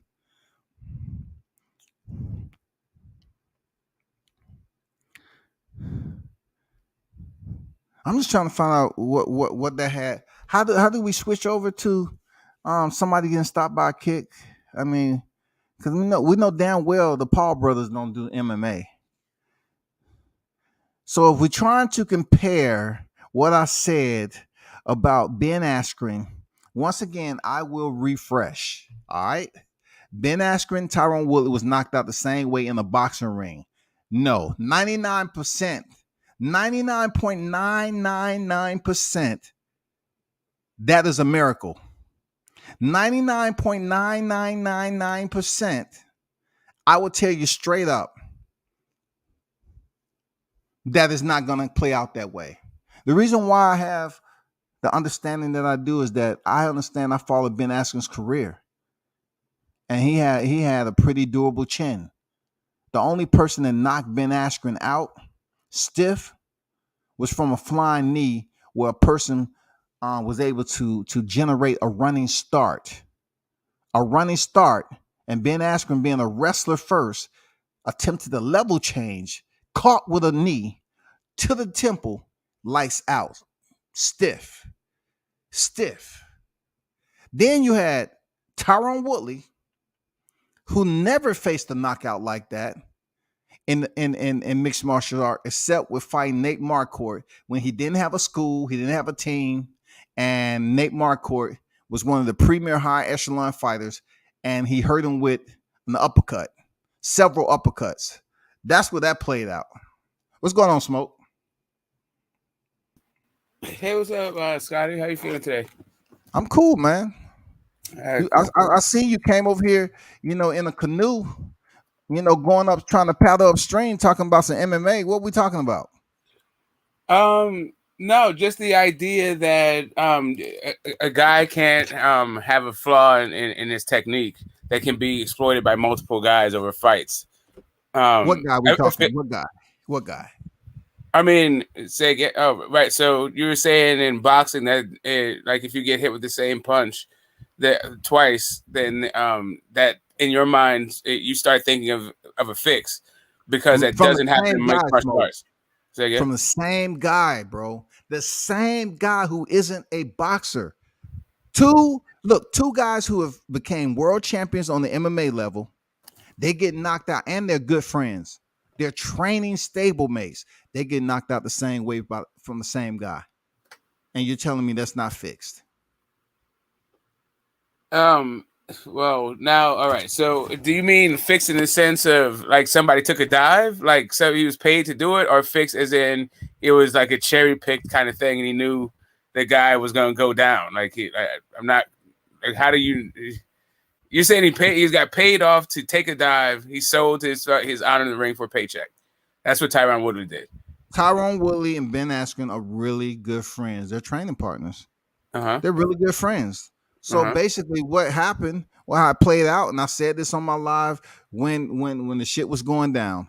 Ben Askren, when I was here in Atlanta, when Triller came and Ben Askren was fighting, Tyron Woodley was here to support and corner Ben Askren. On the video, on the screen, they were showing a situation where Tyron Woodley was talking shit to Jake Paul and people was going crazy about it. And, Jay Leon Love gave his 2 cents. I say, you know what? Tyron Woodley's going to be the next opponent. That's all that is. So he go in there and get knocked out in one round, and he gets hit with the right hand, and he just falls. Ben Askren's been hit by way more harder punches than a Jake Paul, and he ain't been on the canvas, bro. Yeah, hold on 1 second. I'll be right back. Someone's ringing my doorbell. All right, cool.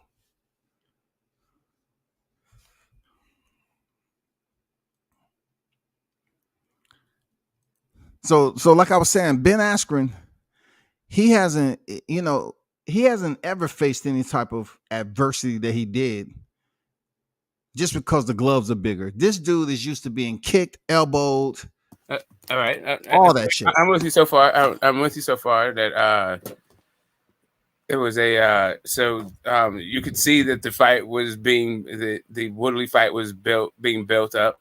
So you go from there to like, how does that get to the fix though?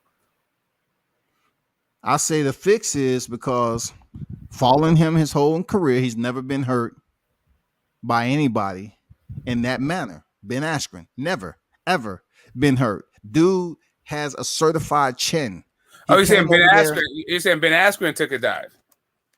Check this out. Both of them did. Ben Askren and Tyrone Woodley, absolutely. Man, I followed their careers, bro. I followed their careers big time. Ben Askren's been hit by way harder punches than that. And I was at the fight. I'm looking at it through the lens of a camera up close. It looks very good. Just like people so look let me ask you this. Let me ask you this. Do you think that at any other point they took dives in their careers after following them? Ben Askren, look, you have to look at their record, right? No, I'm saying you said you fell. I'm just wondering if you ever thought about that. If you ever thought they took a dive before the Paul fight. They're campaigning professional. They was good to go because they was using their skills. This is post UFC, post one championship. You know what I'm saying? I said they went in there. You're talking about a guy who had a bad hip. He had a bad hip. He had to have a hip replacement. He goes in there and just picks up a paycheck. He wasn't planning on staying no freaking the duration of 6 rounds with Jake Paul. He wasn't planning on doing that shit. But him getting hit the way he did, he never had that moment in mixed martial arts. And they use 4-ounce gloves, man. They get kicked in the head. Robbie Lawler, one of the hardest hitter in the game, couldn't even stop Ben Askren. So let me ask you this: have you ever seen anyone do to Kell Brook what Bud did to Kell Brook? One shot, bow, you're done. We're talking about different professions. Kell Brook we're just talking about like really. I'm trying to figure out like really what we're doing. Like, check this out. Kell Brook is still boxing, is he not? He is. He was still boxing. Yes. Kell Brook is still boxing. We're talking about two different professions. You can't compare UFC fighters who I followed their entire career and they became world champions to basically trying to say, okay, my analogy is, have I seen anyone do the Kell Brook what I seen Bud Crawford? They're boxers, bro. Right. And so the reason why I asked is because it seemed like you were putting some kind of value on an unexpected reaction, right? But based on what you've seen from them previously. But you just brought up another thing that seems like a little bit odd to me. You're saying that I can't compare two different things, but you're comparing what they did in UFC to what happened to them in a boxing ring. No, you comparing one. You comparing boxers to boxers. I'm comparing MMA fighters to a boxing setting with different gloves from a non-boxer. You're comparing boxers to boxers. I'm comparing two high-level elite MMA fighters who wasn't known to get knocked out. Tyrone Woodley was knocked out by Nate Marquardt by uppercuts, but that was when he didn't have a school and training early in his career. All his other losses was via submission. He got injured, a rib injury, or he went the distance, shit like that. They wasn't getting knocked out like that. Ben Askren, his knockout, heard all around the world 5 seconds from a flying knee from Jorge Masvidal. How all of a sudden, both of these guys go into a boxing ring and they get knocked out identically. It's rehearsed. They even have it on film of them practicing. Who was it? Tyrone Woodley? I think he was practicing. All right. So basically, you're saying we're watching the Harlem Globetrotters, like played on combat sports. Like it's just going to be Harlem Globetrotters versus Generals. We're going to see the confetti buckets and like half court shots and all that shit all the time. Like this is basically just entertainment. I mean, look, you're bloviating this into the high. No, you're saying it's the same thing. Like I'm trying to figure, because you're like fix the thing, is it? Like what you're. I'm not even trying to. I'm trying to put some kind of like, what have we seen about this before? Like, You're trying to like blow air into a historical, balloon. like, fucking context. Like, what would this be comparable to? Jake Paul coming in and knocking out these like MMA fighters according to like some sort of script. It's like WWE. It's like sports entertainment kind of stuff. How did Nate Robinson get knocked out? What do you remember Nate Robinson as? Because I can pull it up and I can show you. How did Nate Robinson get knocked out? I'm like, literally, I'm just trying to, like, all right. So how did he get knocked out? He landed on his face. Right? I remember the result was he fell flat on his face, and mostly like the how of it was he was swinging blindly after he got hurt. He got dropped several times and wasn't even looking anymore. Like he was swimming with his shots. Like he was basically begging for a knockout. The same thing you saw like in high school. Correct. So Nate Robinson was very uneducated, untrained, underdeveloped to be in the boxing ring, and he fell on his face. Right? He fell on his face. He got hit with those gloves. A person that never really boxed like that, he fell on his face. Now his knockout is more believable to me because he was trying to run up the hole to close distance on Jake Paul and didn't know what the fuck he was doing. But we're talking about moving forward, the two mixed martial artists who's been world champions. Ben Askren came over to the UFC undefeated. And you know who's on his resume? Competition who is way better than Jake Paul. And he was undefeated, bro. So you take two training mates, you take two elite mixed martial artists, and they all fall exactly the same. Two? What happened in the first match between Tyron Woodley and Jake Paul? It went the distance, bro. But you're going to come back in a rematch, and now it's time. Click, click. You got it? Twitch of the right hand. Okay, here it comes. Pa-da! Come on, Smoke. Just give in to logic. Well, no, I mean, I get it. I'm not saying what you're saying is unreasonable. You're just saying that there's no other scenario. As in, he's practiced one move that he could hit on a novice, so they fall face forward, which is also just as plausible as the fix is in. If I wouldn't be so close to combat sports to just come up with these, come up with my results as I'm giving you the scenario as it played out, and to be stern on why I'm saying what I'm saying. You know what I'm saying? Being close to this, you got people that's been in mixed martial arts fighting with 4-ounce gloves, and they've been kicked in the head and never felt face first like that, right? But these were from professional fighters. Jake Paul is a professional licensed fighter, but I've yet to see him go in there with a professional fighter who's dangerous and do that to him. Let's see a professional fighter, a boxer, and let's see you do that same shit you did to Ben Askren and Tyron Woodley. Let's see it. Let's see you. Look, I'll go on a limb, that Smoke. I want to see him do it to damn Rothman Jr. I want to see him knock him out like he did freaking Tyron Woodley and Ben Askren. I mean, I bet it don't happen. Right. So if it doesn't happen, does that mean that the other ones were fixed and this one wasn't? But if it does do it, were all three of them fixed? Those two fights with Ben Askren and Tyron Woodley, the rematch, in my opinion, were fixed fights. It's not difficult if you follow the fighters' careers and know how certified their chin is. They wasn't chinny fighters. I don't care who's landing a shot in the level of fighter that Jake Paul, whoever it is. Jake Paul, man, is not that type of puncher.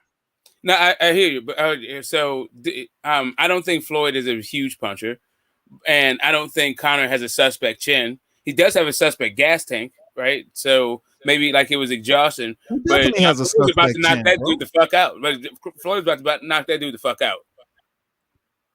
But sure, on knockout, Smoke. But also Floyd did fight. Well, it was a different Paul, right? They mixed. I don't really watch this shit. He fought Logan Paul, the older brother. Yeah, exactly. So I thought that might be the case. He fought the older brother. I don't know, man. I'm not saying it. I'm not saying that you're not correct, but to me, I liked these guys, and I would like to think that they wouldn't dishonor themselves in this manner. Oh, of I course give them the they benefit would. of the doubt, right? So it's kind of like since I never thought they threw a fight in the past, I don't think that they would do so in the now, especially. I don't know. It seems like they were really trying to win the fight. So if that's the case, then for me, they're forever bullshit to me. Like I don't know. I I'm mean, I trying get not where to you go there coming with. from. I get where you coming from, Smoke. With when people use the F word and it pertains to boxing, it's not the first time you heard the F word in boxing. No, but we So I don't why do know. we We continue to have play this game? there's a way that boxing is fixed that we found kind of synonyms for, right? Like showcase fights or calling guys opponents, right? Like that's basically saying it's a fixed fight. Like you know what the hell is gonna happen. You know the outcome before the whole thing happens, and you're just like trying to pick a round or something like that, right? I don't know. That's different So, than so, somebody so got the an fact that envelope to just lay down at a particular point, right, from a kind of shot. Like you choreographed it, like it's fucking, the Chinese ballet. of course, bro. Of course, choreographed it. Of course, to make it believable. Of course, man. All It's right, so film. Look, it's that's video. what I'm It's saying. That's video like, out there. Look, check this out. Michael B. Jordan was rehearsing one of the scenes in Creed, rehearsing it, and I put a video out on my IG. I have the video still out there. A juxtapose of Michael B. Jordan practicing that knockout of Ben Askren and how Tyrone Woodley was knocked out. Exact same choreograph finish. It doesn't get no clearer than that. all right. I'm being honest with you, bro. Yeah, I don't think you. Why would you be? I would never question your dishonor. Like I just haven't seen that, right? And so I'm You call him I'm Ben a question, right? Askren. And I was thinking that you meant something else when I wrote what I wrote about Daniel Cormier in boxing, right? Because like guys just have flaws, but you're saying something totally different. You're saying that he has a special move that's part of the show. Like that's his DDT. That's his like Jimmy Superfly Snooker off the top rope. I agree. He's gonna do that's his finishing move. So We linking up. are happy, right? Shout out to the DDT. God damn it, one of my favorite finishes. He didn't even have to tap him on the back, Smoke. All he could have did is just grabbed him and DDT'd him. He didn't have to tap him on the back. I'm just saying, he would have got the same result. All right, now I'm just yeah, I guess I went back to the Harlem Globetrotters. That was like a bridge too far, but yeah, we're talking about the same thing. It's just sports entertainment. In this fight game, man, these guys are very respectable friends. Now, of course, if I was to say Woodley, I think you threw the fight. I wasn't the only one saying that. It was so many people telling him he threw the fight. He threw the fight. He was getting bombarded. Well, you're saying he didn't throw the fight. You didn't say that's not so much throw the fight. That's more like they're playing like we just watched sports theater. So I gotta break it down in the who's role playing and how and when. No, everybody. They both are. You're saying they both are.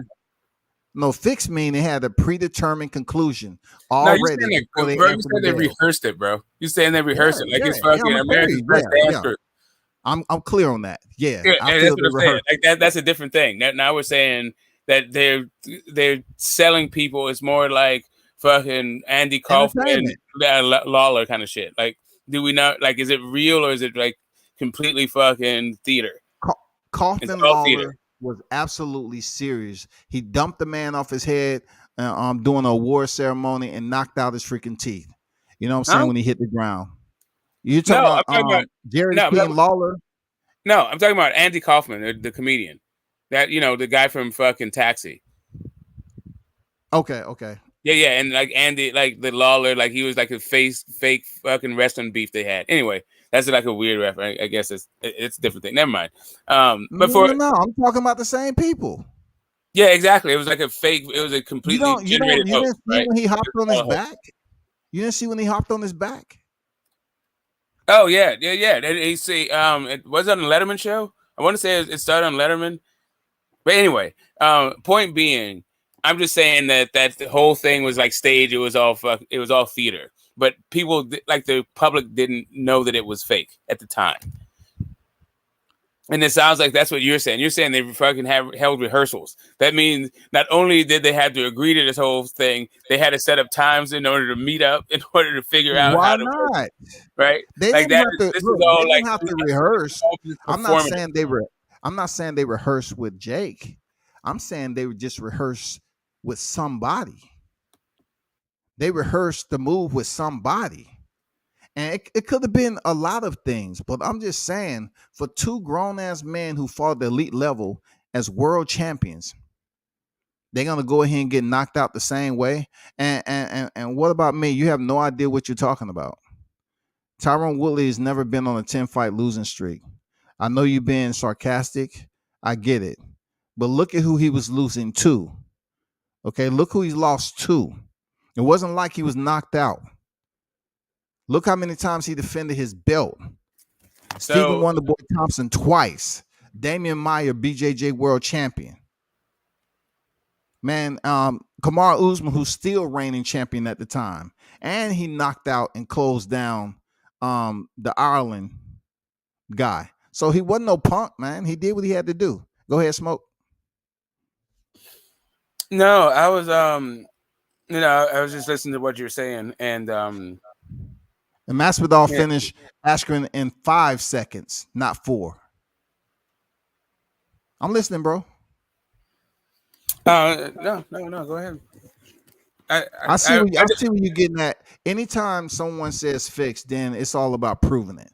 And the only way to prove it is for somebody, like I'll speak for me, for instance, who followed their career with individuals who are using from head to toe their body as weapons, right? So they are fighting with 4-ounce gloves, and they're able to use everything from their head to their feet as striking disciplines.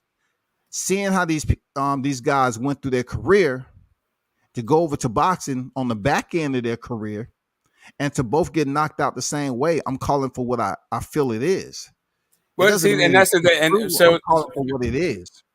And that's really the troubling part of the accusation, right? Or the observation is that you're saying that both of these men who basically owe their the reason why we're even talking about them to this discipline, they've completely dishonored it and made it look like it's completely like it's not only subpar to boxing as a discipline, but really to the point where champions and legends in the game can get knocked out by novices. And they sold out their own discipline and their own training to this extent. Seems like these guys shown a little bit more integrity than that to me. Well, these guys didn't sell out MMA. They was in a boxing ring. They didn't sell out mixed martial arts. It was just probably a lot of mixed martial artists feeling some type of way that they are familiar with these individuals. They are familiar with the Tyron Woodleys and the Ben Askrens. I'm just saying they also looked at it like I did as far as how undeveloped a fighter was, like Jake Paul, to go in there and knock out 2 mixed martial artists that have fought on the level of Ben Askren and Tyron Woodley. That's like, I mean, but that's a little bit like, Geronimo in the Wild Wild West show where he just gets tomatoes thrown at him from town to town. Like, why would you do that to your thing? Like, I don't know, man. Like if they're hard up for cash, so they're gonna slip on a banana peel and fall face first to some doo doo while Jake Paul steps over him, laughing, pimped out. Okay, I guess. But I can tell you it's a fucking black eye. Like, it's one thing for Conor Lewis to Floyd, but it's a wholly different issue for fucking Tyron Woodley to lose to fucking Jake Paul.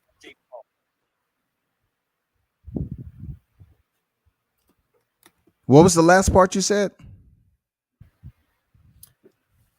I said it's one thing for Floyd to lose to. If it's one thing for Floyd to beat Conor. It's one thing for Conor to lose to Floyd, but it's a different thing for Tyron Woodley to lose to Jake Paul. when it comes to of course, it's different. to, Of course, to it's the different. entire sport of MMA. Like that's just Of course, it's different, Smoke, because you have to look at who was benefiting from those two stepping in the ring.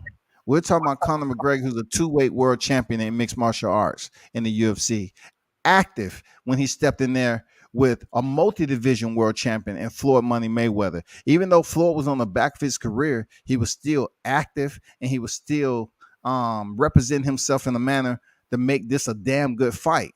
We're talking about two credible fighters.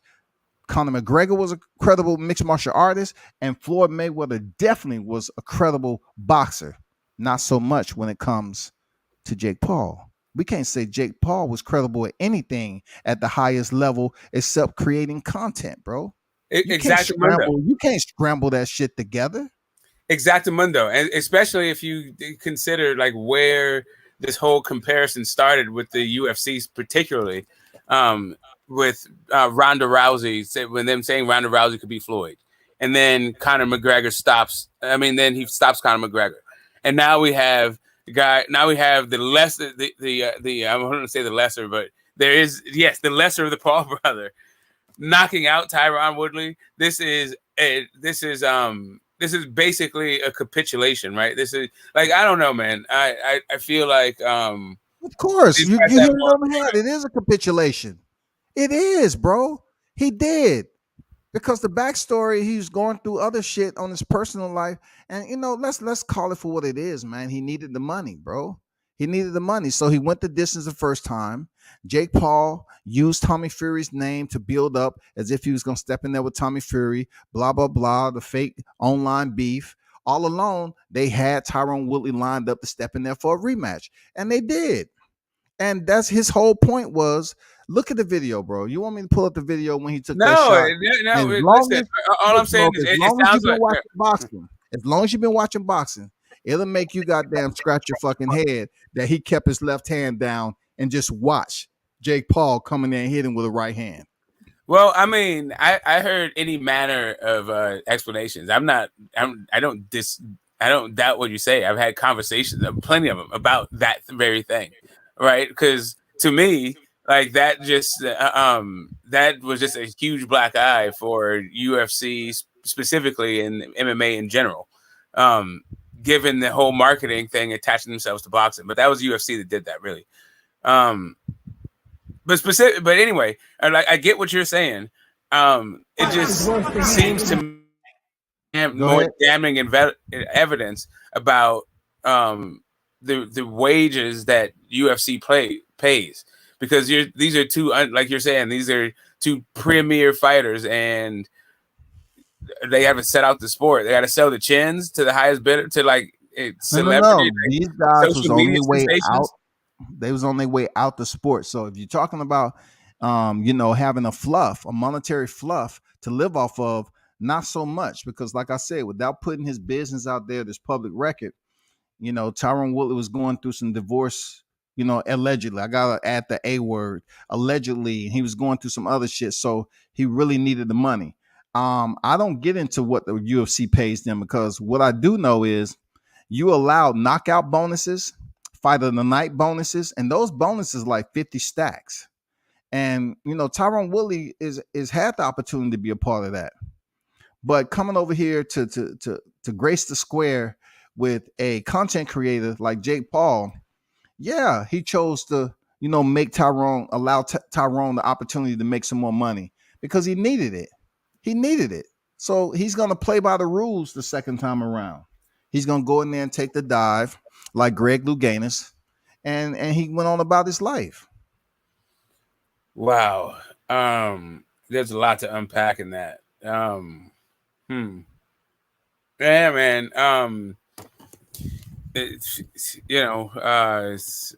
I guess if poverty is a root cause of crime, then why wouldn't just financial straits be a root cause of doing some kind of maybe arguably dishonorable deed? But I don't know. Who said it was dishonorable? Who said it was dishonorable? I mean, when is a participating in a fixed fight honorable? But check this out. Who knows if it was fixed or not? I thought that's what the whole thing was. You said it was fixed. You talking about me? But look, I'm not even 1% of the population Yeah, that that's what I'm saying. But tunes into the sport. So if I looked at it like that, that's just me. That's just I me. mean, I got it. I'm just all right. So I get that there's no that they don't have to live their lives based on your moral framework. Correct. And Correct. He's still living better than me and you. I got it. That's what you're saying. But I feel like there's a and maybe this is just my presumption and my naivete, but I feel like there is a kind of a public trust that comes with this thing. That's why we have terms like fixed fights, that you don't deceive the public in this way, that you don't like present hoaxes as like legitimate sporting contests between people. Like if you do that, if you want to do that, then we have an avenue for that, and that's wrestling. But you don't blur those lines. Yeah, and then also consider, and also get to consider yourself an honorable operator in the space. Man, fixed fights happen all the time in combat sports. It's just not stamped on the backs. It's not people on that's watching on the sidelines that's holding up a sign that says fixed. Fixed fights has been back way back. I get it, but it's Bruce also seems to be. never was hit by Mike Tyson. Bruce Seldon was never hit by Mike Tyson. Chavez Jr., when he stepped in there with Canelo Alvarez the first time, he knew he was losing, and he did nothing to try to fix it so that he could win, because he knew that Canelo was going to be the winner that night to face Gennady Golovkin in their first fight. He knew the fight was signed. The fight was signed before Canelo even split the ropes to face Chavez Jr. You know what I'm saying? Yeah, but that's what I'm saying. I got it. You're talking about people who were, deeply troubled, right? Like, I didn't think, like Tyron Woodley, you just saying he went through a divorce. Like, I get it. A lot of people go through divorce. They don't start throwing fights. I mean, I'm not saying that there's no motivation. I'm not saying that divorce wouldn't cause you to throw a fight. I'm not saying that's not a reasonable conclusion either. I'm just saying, like, I would like to think that they would consider their own good name in a little bit more higher regard than that. But maybe that's what the nature of the pay structure of combat sports that they've devoted their life to is. You've made yourself, susceptible to fucking graft. Yeah, like 50,000 bonuses. Like, if that's what you're fighting for, like, okay. Guys out here fighting for like $10 million, $20 million. You're fighting for $50,000 knockout bonuses.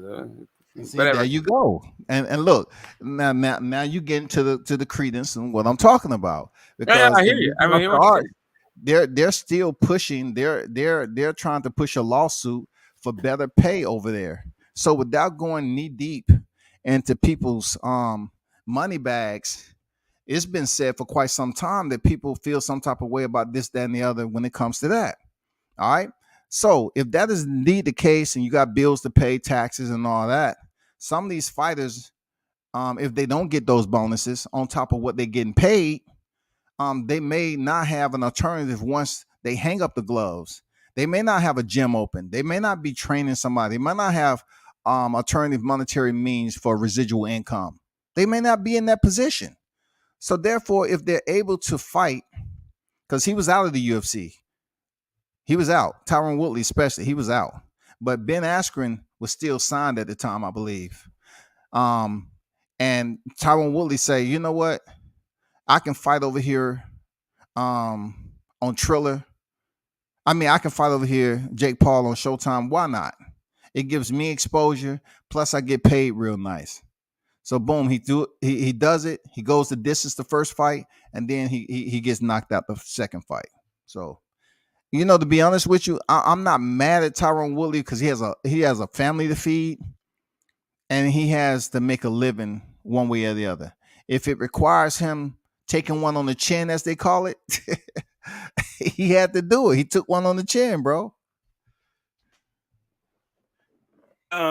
Well, it's not just him, but Ben Askren and Ben Askren possibly took one too, dog. and conceivably Evander Holyfield Jr. Or you feel like, I mean, sorry, Hakeem Rahman Jr. Or you feel like he is not as susceptible to this kind of he's not as economically vulnerable. No, I don't. I Financially. look at this as they do have familiarity with one another. They sparred. People saying that Hakeem Rahman was Jake Paul's sparring partner. So that is some type of camaraderie and esprit de corps that goes on with sparring in some cases. Not all, but some. Mm-hmm. But in this particular case, it's hard to put a finger on what the outcome would be because it just came out of nowhere, right? You had Tommy Fury on the plate once again. Blah, blah, blah, blah, blah, blah. He can't come in because of investigation. He's been banned. Once again, they used Tommy Fury's name, but yeah, he at the last minute, he's pulled out. Now they bring in another black fighter.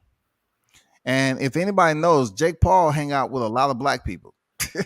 I'm just being honest. So he brings in another black fighter. This time it's a boxer, 12-1. Rothman Jr. is not making an astounding amount of money. He said he's not getting paid that much to take this fight, but I think it's more than what he's been paid in his career. I'm saying per fight. I think it's more than what he's received purse-wise for any fight that he's fought in his 13 professional fights. So I'm not calling him ahead of time. I'm not prognosticating that he would go in here and the outcome is going to be relatable to this subject. I'm just saying that Jake Paul is calling the shots. He's calling the shots, bro. He got the money. He has the team. I mean, I'm not necessarily mad at that. It's just kind of like, I guess I hold Tyron Woodley in higher regard as a character. While I may question his viability as a boxer and also his chin and his ability to take a boxing punch with boxing gloves, I didn't really question his character. And it seems like instead of that route, you've gone a different route for me. And you're like, no, his skills are just fine. And his ability to take that kind of shot is fine. It's his character that's the issue. And he's been made vulnerable by circumstance because of the sport that he chose, the sport that he could make a living in. He definitely gave a good account of himself in the first fight with Jake Paul. If he really wanted to go in there and beat Jake Paul, he could have. Because he has, one thing he was accredited in MMA was having power in his hands. He used to knock dudes out with his hand. But like anything, if you're not the one that's calling the shots, especially when it comes to combat sports, and you're on the back end of your career and someone's providing you the opportunity to basically capitulate, then what are you going to do? You're going to conform. You're going to comply. And that's what you're seeing with Tyron Woodley and Ben Askren. Ben Askren was trying to go in there and take all that punishment because he can't box. This dude can't box worth a damn. So for him to take a punch to the face, that's nothing. Get out of here. That's nothing. And the reason, another thing I say, I know it was fixed because you see how Tyrone, was knocked out face first. Boom, he wasn't moving, but he was the first one to the post-fight presser. He was sitting there like he was enjoying. Oh man, I'm glad. Shit, cut my check. Go ahead, cut my check, shawty. Don't feel no type of way about Tyrone. He's a good dude, bro. No, I mean, it's just the difference of it. I don't know. My heroes are dead, bro. You need new heroes. You need new heroes, dog. I don't. Other side of 50, you start to realize there is no such thing as an archetypal human being. Guys have, everyone's trying to what is it? We're all works in progress. Put it that way. And for every positive trait, there you could have a completely different counterbalancing attribute. Anyway, that it is what it is. All I'm saying is, I thought that I just thought differently of him than that. I didn't make the same determination. That's it. But yeah, economic factors may turns. Yeah. Anyway, whatever. It is what it is. I'm gonna just drift off. Let a lot of that just go. Wow, in boxing, there's so many ways to fix fights. Yeah, it's just different than people say the Jeff Horn and Pacquiao fight was fixed, right? Like home cooking is a thing. There's fixing the terminology for it, but it's all within the same realm. But then there's just the straight up, you took money to take a dive. That's a one kind of thing. But there's another kind of thing is when you actually choreograph the action. So now you're like in the spectacle thing. That I'm trying to tell you, man, I love the AWA. I remember fucking Baron von Sheik and Baron von Raschke and Sheik Adnan El Casey and fucking Jesse the Body Ventura and Hulk Hogan, all that shit. I had a good time when I was a kid. I'm not like necessarily mad at it. I just there's at that time, even then, it was kind of understood that it was fake. There's less that they didn't talk about it as much, but people still kind of understood that the moves were real, but the whole thing was like just kind of a choreographed kind of dance thing. To think that that's what these guys are doing now and like selling it as like real fights, like wow, that's kind of messed up. That's kind of messed up. But you have to look at it this way. Name 3 ways that a fight can be fixed. Name 3 influences of a fight being fixed. What are 3 influences of boxing that we know for a fact that can persuade the results of a fight? Outside economic interests in the fight, like somebody betting big, or like somebody behind the scenes wanting to somebody put money on the fight.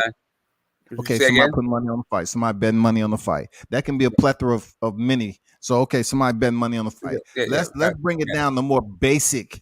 Betting. Betting. So betting is one force, right? That's one of the venal metrics, right? And then there's another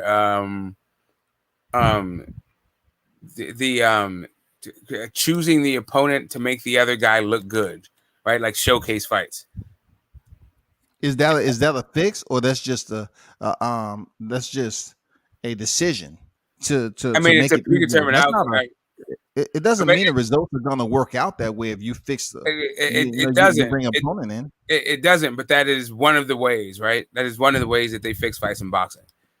They cherry pick opponents to make the other guy look good, right? So you'd have to. I'm gonna let that slide because I know you're gonna bring 2 other ones that's pretty basic.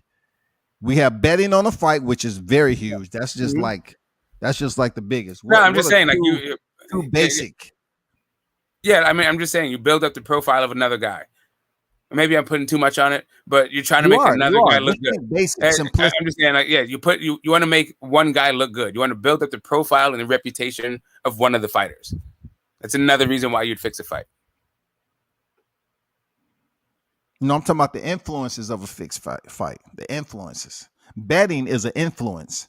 Yeah, betting on a fighter is. I'm saying building up the profile of a fighter is it's another financial interest. Oh, they're all going to be financial, but it's just different kinds of financial things, right? Like one is betting, another one is you're trying to create a star, like manufacture a champion or whatever the hell. Like build a profile of a guy so he can take a dive later on. That's way above. Like what I'm saying, I want the not the over extraordinary supererogatory type answers. I want the basic shit. I want the basic shit that's on the regional level of fixing fights. Betting. I mean, and what's the other two, Smoke? Come on, man. The simple shit. I mean, all of us is going to under. come down to betting, though. I feel like there's going to be different stratification of betting. But No, bro. No. Okay, let me give it to you. Judges. yeah, Judges. yeah, but They that's have influence that's in a fixing function of fights. betting, though. Now check this out. No, we're not talking about combining them together. I'm talking about separate influences. Betting, judges, and the referee. We're extracting the fighters. I'm just saying influences of fixing fights. Referee, judges, betting. I can go with that. I can go. I mean, those the judge, the those referee, are very basic, simplistic well, areas I mean, of fixing a fight.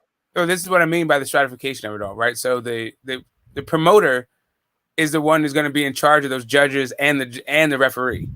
So you can break two of those guys into one dude and just say promoter. I understand that, and that's what I was talking about with your profile. Tell you about the entities. I was just trying to break down the entities of influence in the all fight, right, I got not the overall scheme of right. the plot. You know what I'm saying? Within the plot, you can have many areas, dog. Yeah, that's what I was just like. I went with building a profile, promote anyway. So we're gonna do judges and refs. I totally agree with you. They have to be in on it, and that's Jeff Horn, like through and through. But if you talk to some people, they would say you a lie. You absolute bold-faced lie. No, I'm just saying. I'm just saying if the ref actually called that fight differently, then it would not be close. He allowed a whole lot of rough stuff. So the idea of the refs and the judges being able to have the fix in is exactly what I'm talking about with the Jeff Horn situation. Because he was allowed to fight the way that he was allowed to fight with the ref, the judges could justifiably, like reasonably, say that it was a close fight, and and Jeff Horn won that close fight. And that's why I was kind of going with the simplicity, the small connections of what can have influence on the fight. The referee, the judges, big time, and betting. Whoever that is, whoever they, wherever position, the hierarchy or chain of command they hold, betting on the fight, it can influence and trickle down. I just don't want to say, okay, well, the promoter, that's pretty much who can fit. Okay, of course. But I'm just telling you, like, all the little entities that are close to the fighters themselves. The fighters can fix a fight. The refs can fix the fight. The freaking judges can fix it. Promoters. It all depends, man. It's a lot of ways the fight can be fixed. We see it all the time, but people don't like to talk about it.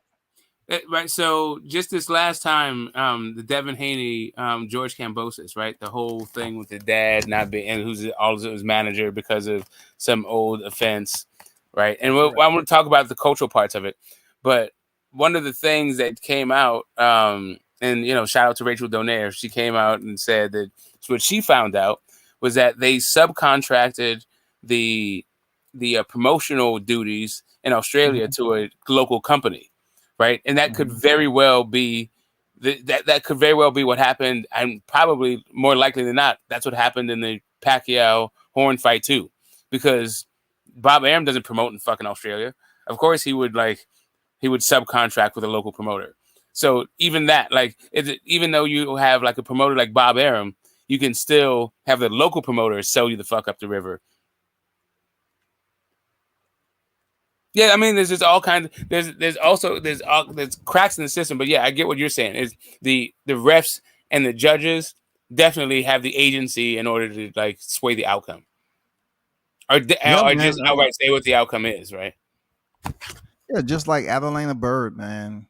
Everybody knows she rendered one of the worst scorecards, and people act like it was an outcry, but then you turned around. And you suspend her, and she's able to just come back and continue grading fights. You continue to trust that, just like you said something that's very important when people are appraising someone's integrity in life. You may feel some type of way about somebody, but yet when you find out they're either lying or a thief, when it comes down to it, lying or a thief, okay, and they're really to sell themselves out to be something that you thought they would never put themselves into, right? And you feel some type of way about it. That's the same thing we would think when it came down to people calling the boxing game a hurt business and people lives changing and losing their life in the ring, right? For somebody like the judges to go over here and rob fighters who went through training camp, the rigors of training camp, they put their hard blood, sweat, and tears into this sport to go into the ring and get robbed. That is a fix too. When fighters are robbed, that is a fixed fight, period. Because the entire outcome was already predetermined. They just had to allow it to play out to that moment so it can be official. And for Adeline Bird to have such a grave scorecard the way she did, no respect at all. She was allowed to come back and continue the grave fights, and nobody's even talking about her name. Nobody. You know, it makes no sense at all, man. It's like integrity has absolutely nothing for the boxing judges to be held accountable to. They have jobs, they get paid well, but if they fuck up, hey, just take a little bit of time off. We good, return, and then you continue to grade because nobody gives a fuck about what the judges are thinking. They just want to participate and be engaged to the fight itself. They're not worried about the judges. Yeah, you know, Vegas is networking, and if you're in with a casino, then you're good at that casino. It is what it is. You can get all those, you know, presidential suites and, you know, $40,000 night rooms and all that stuff. Like all that's nice. You know, you know, you have fighters lives who, you know what side of the bread is buttered. Yeah. True. And you know, it'll always be a topic of discussion where clearly we seen a fighter seem like they took a dive, but yet if you're in a position to ask that fighter, it turns into something different, like it's impossible. All along, this fighter could wear that culpability to his heart, and he may not be willing to admit anything at the time. You know, they're not at the release point just yet. And he know he took a dive. Not until years later, the fighter come out. You know what? I just want to say something to whoever that guy was that just called me out and I lost my mind. I just want to say I apologize. You know, I did. I was in a bad place. I threw the fight. You know what I'm saying? You know, I mean, throwing the fight and fixing the fight is different. What you're talking, I mean, and deliberately misleading the public. And pulling it's not too much of a difference if they knew they was going to do it ahead of time. I got it. There's a thing that's distinct. That all of this is inextricably linked, right? Like you can't pull it apart. But there's one facet of this whole thing that I find just fascinating about the way that when you said that they worked it out beforehand is the performative nature of it. It's like, yes, this is a complete choreographed thing. So now it goes into the realm of a different thing. And like like I said, it goes into the WWE now and like Harlem Globetrotters, like where it's just like, man,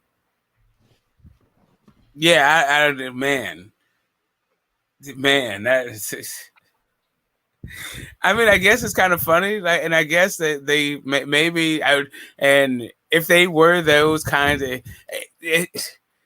it just means I completely misjudged both of these guys on a bunch of different levels.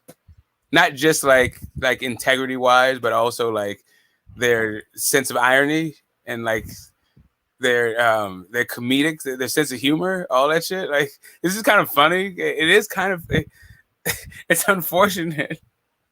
It's a weird way to protest.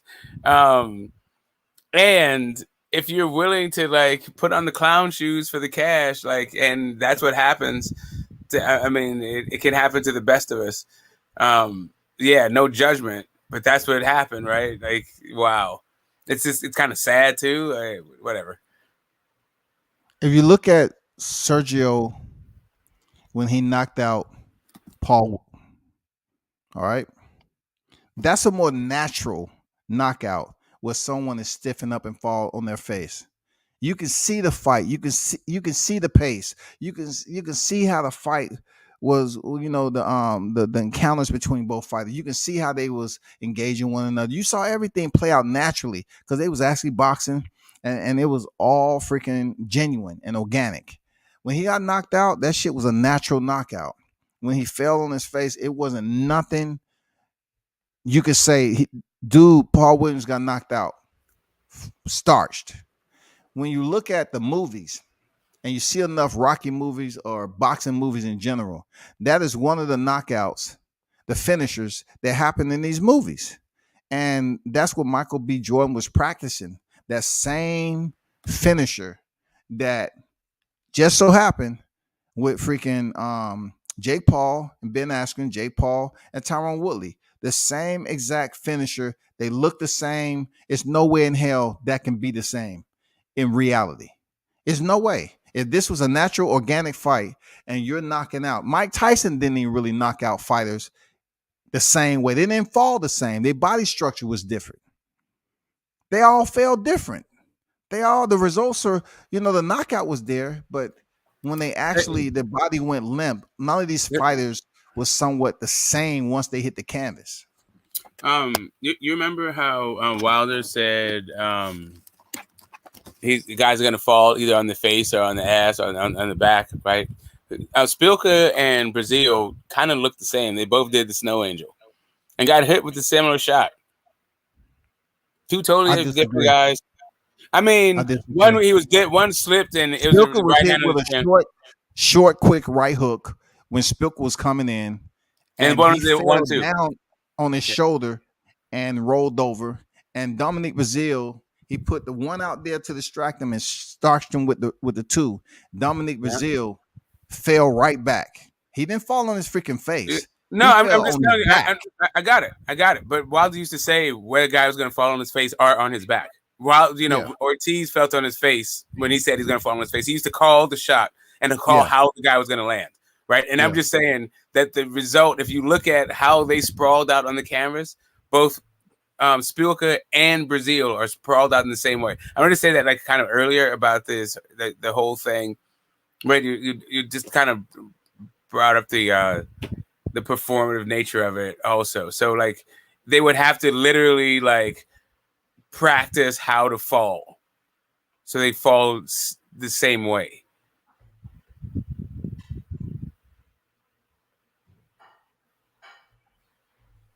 I mean, we're talking about elite combat practitioners. You're talking about people who've been in sparring.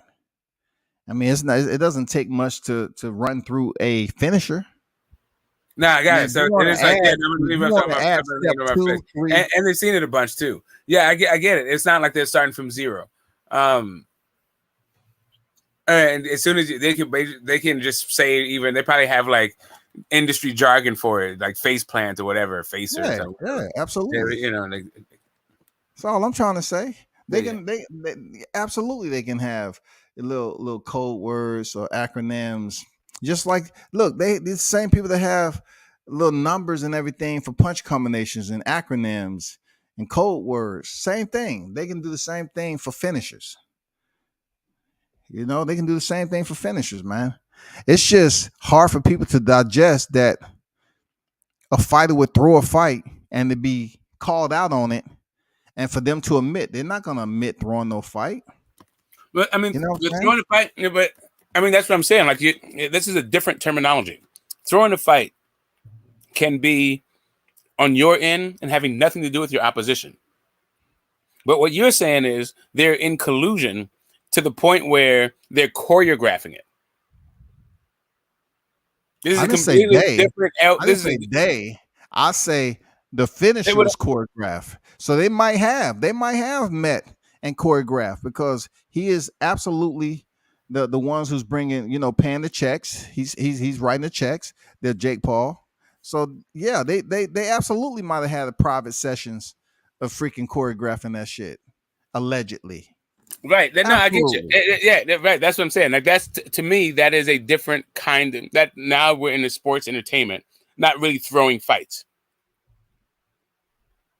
The hoax really is, we think that this is like a straight up competition. That's what I'm saying about the honorable thing.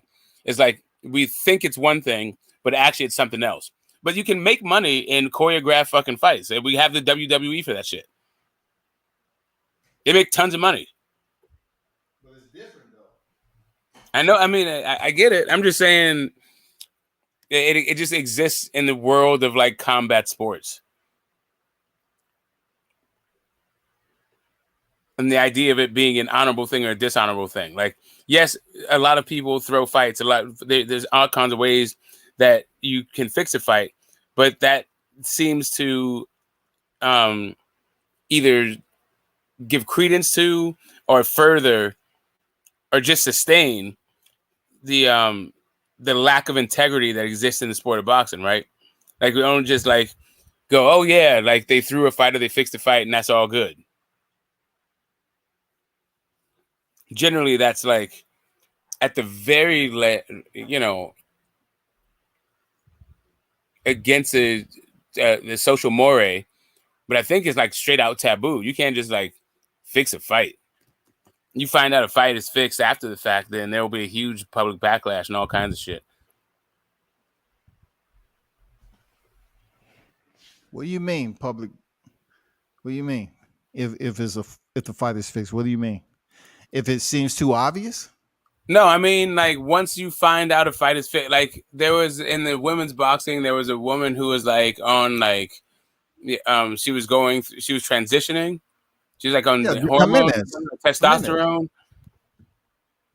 She's on testosterone, so that would seem as like an unfair advantage kind of thing. And the fight, like that kind of fixing stuff, that unfair advantage. Like we don't really know what's going on behind the scenes. The public, there's a huge like that is not acceptable in the sport. Like it's like all sports, because of betting, they expect a degree of transparency and being on the level about it being like a,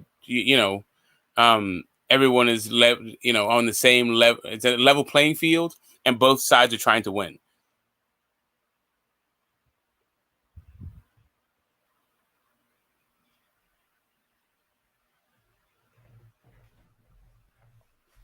No, I don't know if you're still there, but no, I'm here. I was just in the process, cooking dinner. Yeah.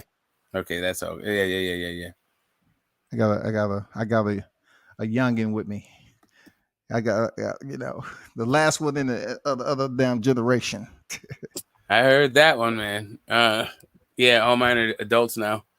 Empty nester. Okay. Yeah, that's what's up. I'm not. I'm not out yet. Still got one more in the shoot, man. You know what I'm saying? But yeah, I got to get out here and cook dinner, man. Appreciate you for dropping through there, Smoke.